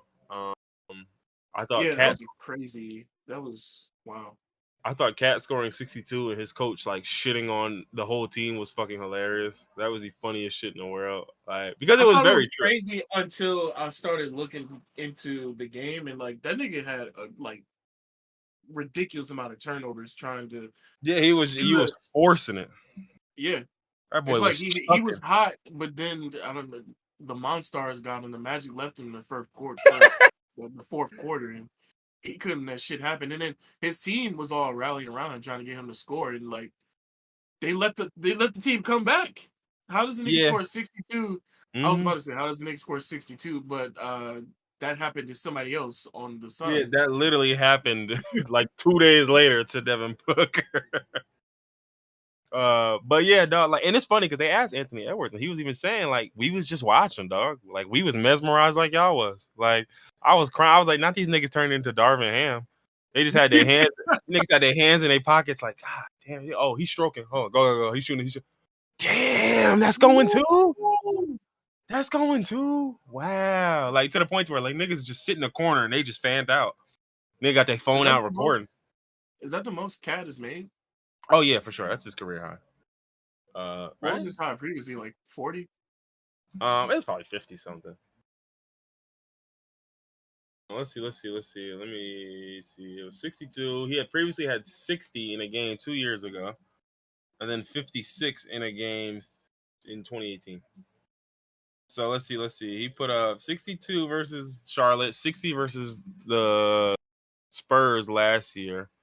60 points, 17 rebounds is crazy, by the way. Shooting 60% from the field is crazy. You know what's so funny? Cat shot 60% from the field in that game that they lost, where he scored 62, and he had an awful fourth quarter. So that just shows how hot that nigga was. Yeah, like, that's what I'm saying. Like, that nigga, he just lost all the juice in the fourth quarter. To lose all your juice in a whole quarter and still shoot 60% from the field and have 62 points is crazy, which means you must have been tortured, flamethrower and shit before that. But yeah, so like, yeah, I'm seeing a bunch of these games tend to be pretty efficient. Like when he goes for 40, it tends to be 50 and 60% games always. Yeah. But anywho, yeah, so I thought that was hilarious. Embiid having 70 and that video of him getting the water poured on him at me. Yeah, that shit was so funny, son. Like they was like, I also think it's funny how he scored 70 and immediately got overshadowed like right afterwards. Oh yeah, he just can't catch a break. He scored 70. That nigga couldn't live. No, the funniest part is he scored 70 and then gets overshadowed by Luka's 73. And then on the same night, Devin Booker has 62 and a loss. Luka said, "No, fuck that. You're not gonna have shit. You don't get to have shit around me, nigga. You understand? You understand? When Big Daddy in the room, nigga, you got a bad back."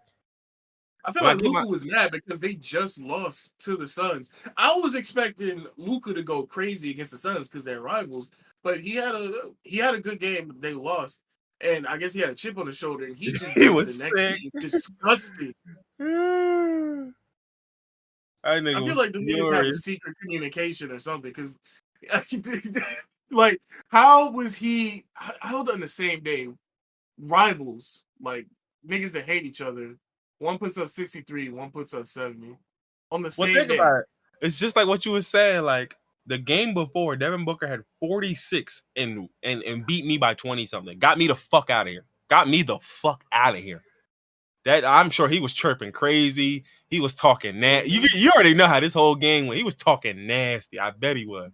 I bet he was. And so, and mind you, the funniest part was the Mavs beat the Suns on Christmas. And then so Suns was looking for their get back. So when they caught y'all again, they whooped y'all ass. And then of course at that point, Luka looking for his get back. Like, nah, next nigga I run into, son, he getting done. Somebody so about to get this. Bro, I'm telling. And of course, not even of course, but luckily, well, I guess unluckily for the Hawks, it's the Hawks. A team that's not gonna play much defense on your ass. And yeah, they're never good defensively. This nigga Luka had 73 points, 10 rebounds, and 7 assists, and he would have had that triple double had his teammates not shot 3 of 12, 2 of 6, and 3 of 6, which is not that bad. But it's like when y'all niggas are shooting 3 of 12 and just when y'all are missing that much. When brother, I have 70. Do you know how open your looks are? On a night where I have 70, do you know how open you are? You can't imagine how open you are. You'll never be this open again. Like, I don't understand. And the crazy thing is he had 73. Imagine flirting with a 73-point triple-double and winning by 5. Nah, that's crazy. The only way that could have been worse is if he lost. And I guess it does make sense, though, because if you're winning this game handily, you'll never get 73. You probably cap out at like 60-something, 62 or 63, and then they bench you. Yeah. But yeah, no, 73 was crazy. On 33 shots is also insane. 33 shots? 25 at 33. That is an amazing return rate, brother. What else? Did you see that tweet? It was a video of Luka fucking just blowing past defenders, like they were just standing there. And yeah. Yeah, 70 years they're gonna be saying Luke was playing against plumbers like previous generation. Yeah, listen, I remember seeing that same video and looking at it, and I was like, "Dog, I'm sorry. This is crazy. Y'all niggas not even trying." Like, and they was like, "No, literally, they were just standing there. They was like, "No, this is good basketball because when you break it down and da da da." I'm like, "Yo, listen, I got eyes, bro. I hear what you saying about like schematics and schemes and all of that shit. I've got eyes. I'm looking at it, and this looks like Luka is like jogging down the court, and y'all are just letting him have one. Like, I'm sorry, this just looks like what. Well, they know if they close in on Luka and they crash in on him, he's just gonna kick it out to the open man. I'm like, well, considering a nigga on his team shot 3 or 12, let that motherfucker keep shooting. What else? Doc Rivers. Boy, the Milwaukee Bucks will rue this day. Doc Rivers was named the coach of, like, imagine this. Okay, let me walk you through this. The Milwaukee Bucks are a team with Giannis and Damian Lillard, 2 superstars, right? They've got star power and the firepower to probably make it to where they need to make it to. The reason why Mike Budenholzer, who was the previous Bucks coach before Adrian Griffin, who was the last one, so two coaches ago, right? Mike Budenholzer, they won a championship ring with Mike Budenholzer, and then they fired him because why? They felt that Mike Budenholzer did not make enough adjustments when it counted the most in the playoffs. Follow me here. Right? They hire Adrian Griffin. Now, Adrian Griffin, I mean, he didn't have that esteemed of a resume. But you know, Adrian Griffin, he's a coach who's getting his shit off. He's got a resume for sure. He's got a resume. He's been an assistant on 4 teams, and he finally was a head coach with Milwaukee. Right? So cool. All that's good. They were 30-13. Pretty solid record. Second in the Eastern Conference, and they fire him. Okay. Now, again, there were rumors that maybe Dame didn't like the way that he was running the offense, but 30-13 and he getting fired. Okay, maybe y'all just saw something behind the scenes y'all didn't like, right? And so remember, the original guy that they fired, which sent them into needing a coach 2 years ago, enough adjustments in the playoffs, was a guy who didn't make enough adjustments in the playoffs. And mind you, I'm here to tell you right now, as a person who watched Mike Budenholzer coach, he should have gotten fired for that exact reason that they fired him for. No harm, no foul. I'm not mad at why y'all fired him. I think he's still a good coach. I think he's just a good coach, though. I think sometimes you need greatness in coaching, or you need a guy willing to take a risk, and he wasn't that. Cool. No harm, no foul. You then decide, I'm going to hire the all-time career choke artist as a coach in Doc Rivers. For those who are not aware, Doc Rivers is an all-time career choke artist. All time. Listen, if I type in it's Doc what he's known Rivers, for more than the championship at this point. if I type in Doc Rivers blown leads, first thing, Doc Rivers' history of blowing NBA playoff leads and losing Game 7 is too bad to believe. But baby, you're gonna have to blow it. You're gonna have to believe it. Okay. So now, let's look at. That is crazy. Is that what this stat means? They have oh wow, this is insane. I've never seen no stat like this. They have a stat to where they have the win-loss records of coaches who have won 3 games in a playoff series. Hello? Right? Why do you Now, have that stat?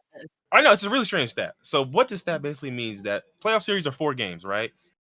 Coaches who have at any point in the series, it could be 3-2, 3-1, 3-0, 3-3, whatever.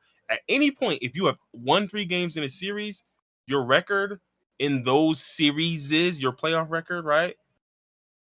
Now they've got Greg Popovich's. His is 70%, 33-14, right? Eric Spoelstra, 65%. Joe Mazzulla, the Celtics guy, 66%. Mike Malone, the Nuggets, 60%. Steve Kerr, the Warriors, 67, 68%. George Karl, old Nuggets and Kings coach, 50%. Darvin Ham, 50%. What you're seeing, though, right, is guys tend to be 50, 60, 70. 70s for the best guys, 60s for, like, the really good guy. 50 tends to be for just the average guys, right? You want to know what Doc Rivers' record is in those same playoff series? It's That shit got to be like 38. 16 and 33, which God. translates to 32%. Wow. Now, hold on. Let's look at it like this. He is 6-10 in Game 7s total, right? He has blown 3 3-1 leads, 4 3-2 leads, and 1 2-0 lead before. So that's what, 3, 4, and 1. That's 8 of his playoff teams. I don't know how many playoff teams he's coached. That's 8 of them. That's at least half of them. He has lost a Game 7 at home 4 times, 5 if you count the bubble, which, fuck it. For the sake of this, I will. Yeah. Now, here's the thing. In the history of the NBA playoffs, a team has come back from a 3-1 series deficit only 13 times. You just heard what I said, though, right? Yeah. Doc Rivers has 3 of those. That means 23.1% of every 3-1 collapse in NBA history has happened under Doc Rivers' watch. I'm sorry. I'll never hate on the black man, but how does he keep getting work?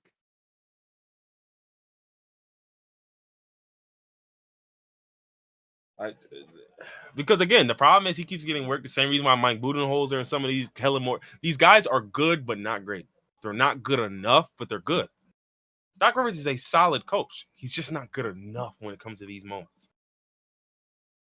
And I think that's often the problem. I mean, mind you, guys, like, I mean, listen, I can sit up here and talk shit about Darvin Ham too, but my whole thing is there's guys who are average, there's guys who are above average, there's guys who are solid, guys who are good, guys not great. And it's just Doc Rivers is a good example of a coach who's good at certain things. He's really good at certain things.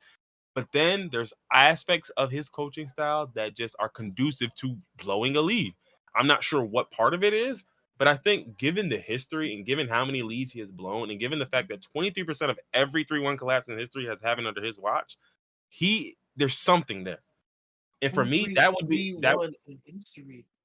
Bro, 13 in NBA history, and you have 3 of them. That is that's crazy. That has to be, like, put it this way. Like, imagine like they pull up one of them stupid stats, and it's like, oh, there was only only 10 times has someone ever done this in NBA history. And what is this? How does this usually work? Right? It's a bunch of random guys, and then Wilt like 6 times, right?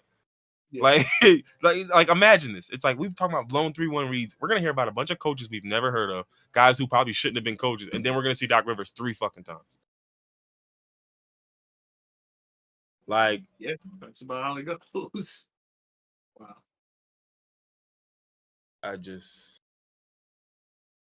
Now, mind you, Doc Rivers was the first coach to blow multiple 3-1 leads.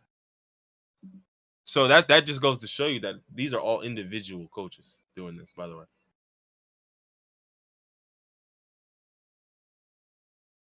So I'm looking at them. Yeah, this one was to the. They don't say all the coaches though. But yeah, no, it's just bad. It's just bad, and it's just I don't get it. But I'm here to tell you, I can't wait till the playoffs because boy, do I know what's happening, and I'm. We'll see it. Now here's the other thing, right? The other thing I will say that has often plagued Doc Rivers in his coaching career is injuries, just like with any other coach. But Doc Rivers has dealt with a pretty nasty amount of injuries. Like if you talk about the Lob City Clippers, it was always injuries that stopped them from competing. You talk about the 76ers, every once in a while it'd be injuries, but more so than injuries, it was just Embiid being musty in the playoffs. You talk about the Celtics, again, every once in a while it's injuries. When Rondo damn near breaks his elbow or dislocates his elbow, like it's like, well, now you got to play the rest of the series without Rondo. Like, so you have just these, but again, that's just, I'm sorry, none of that excuses the fact that you are the only nigga in history with 3 blown 3-1 leads. Like the next closest guy has 1. You understand? No one has doubled up. Nobody has ever had more than 1, because that tends to not be a thing that you let happen with you more than once. It's like, bro, pretty much the way I see it is with Doc Rivers, you just got to throw a game, because his record in games where to force a game 7 is 6-3. So he's real good at forcing game 7 if he's behind. You understand? Like, so it's like you kind of just got to throw one. You just kind of got to throw one. An odd fucking coaching record. Yeah. Like, bro, put it this way: if he behind, he gonna get you back. Because again, I guess he can coach like that. But when he coaching from ahead with a lead, it's like, how do I explain this? This is like when we watched the Vikings that one year where it did not matter how many points they were up, you knew this was gonna become a game somehow. To the point where you turn on a game and you're like, oh, Vikings are up 27, and you start to get mad and shake your head because you know this will be a 3-point game. You don't know how. You have no idea. You're thinking it's 27-7. How are they going to come back from 20 in the third quarter? Don't worry. You're going to turn this game back on. It's going to be 30-20 before you know it. It's going to be 30-20. It's going to be a 10-point game before you know it. They score a touchdown. Oh, a 3-point game. And that's what Doc Rivers is. You don't know how. You don't know how it's going to get accomplished. You don't know what methods and methodologies will be used. You just know when push comes to shove, baby, they finna get that 3-1 up. I'm finna get that 3-1 up. I'm leaving here with nothing. I'm from round the way. I'm leaving here with nothing. I'm from round the way. I'm leaving here with nothing. Like, but yeah, listen, man. Prayers up to the Milwaukee Bucks. I simply cannot pray any harder for you niggas, because boy, you niggas will need it. Wallahi, y'all are finished. And that's about it. That's about all I got, man. You got anything else? No, I think we're good. It's been a spectacular 1, 2, 3 episode, by the books, by the numbers, normal street as can be. Yeah, hey, look. 1, 2, 3 blog street. Not blog. 1, 2, 3 pod street. Yeah, 1, 2, 3 pod street. All right, well, listen, man. It's been episode 123, man. Appreciate y'all for being here. As always, keep tuning in. Keep showing up. Keep providing for your family, brother. And keep scamming the government. We out of here.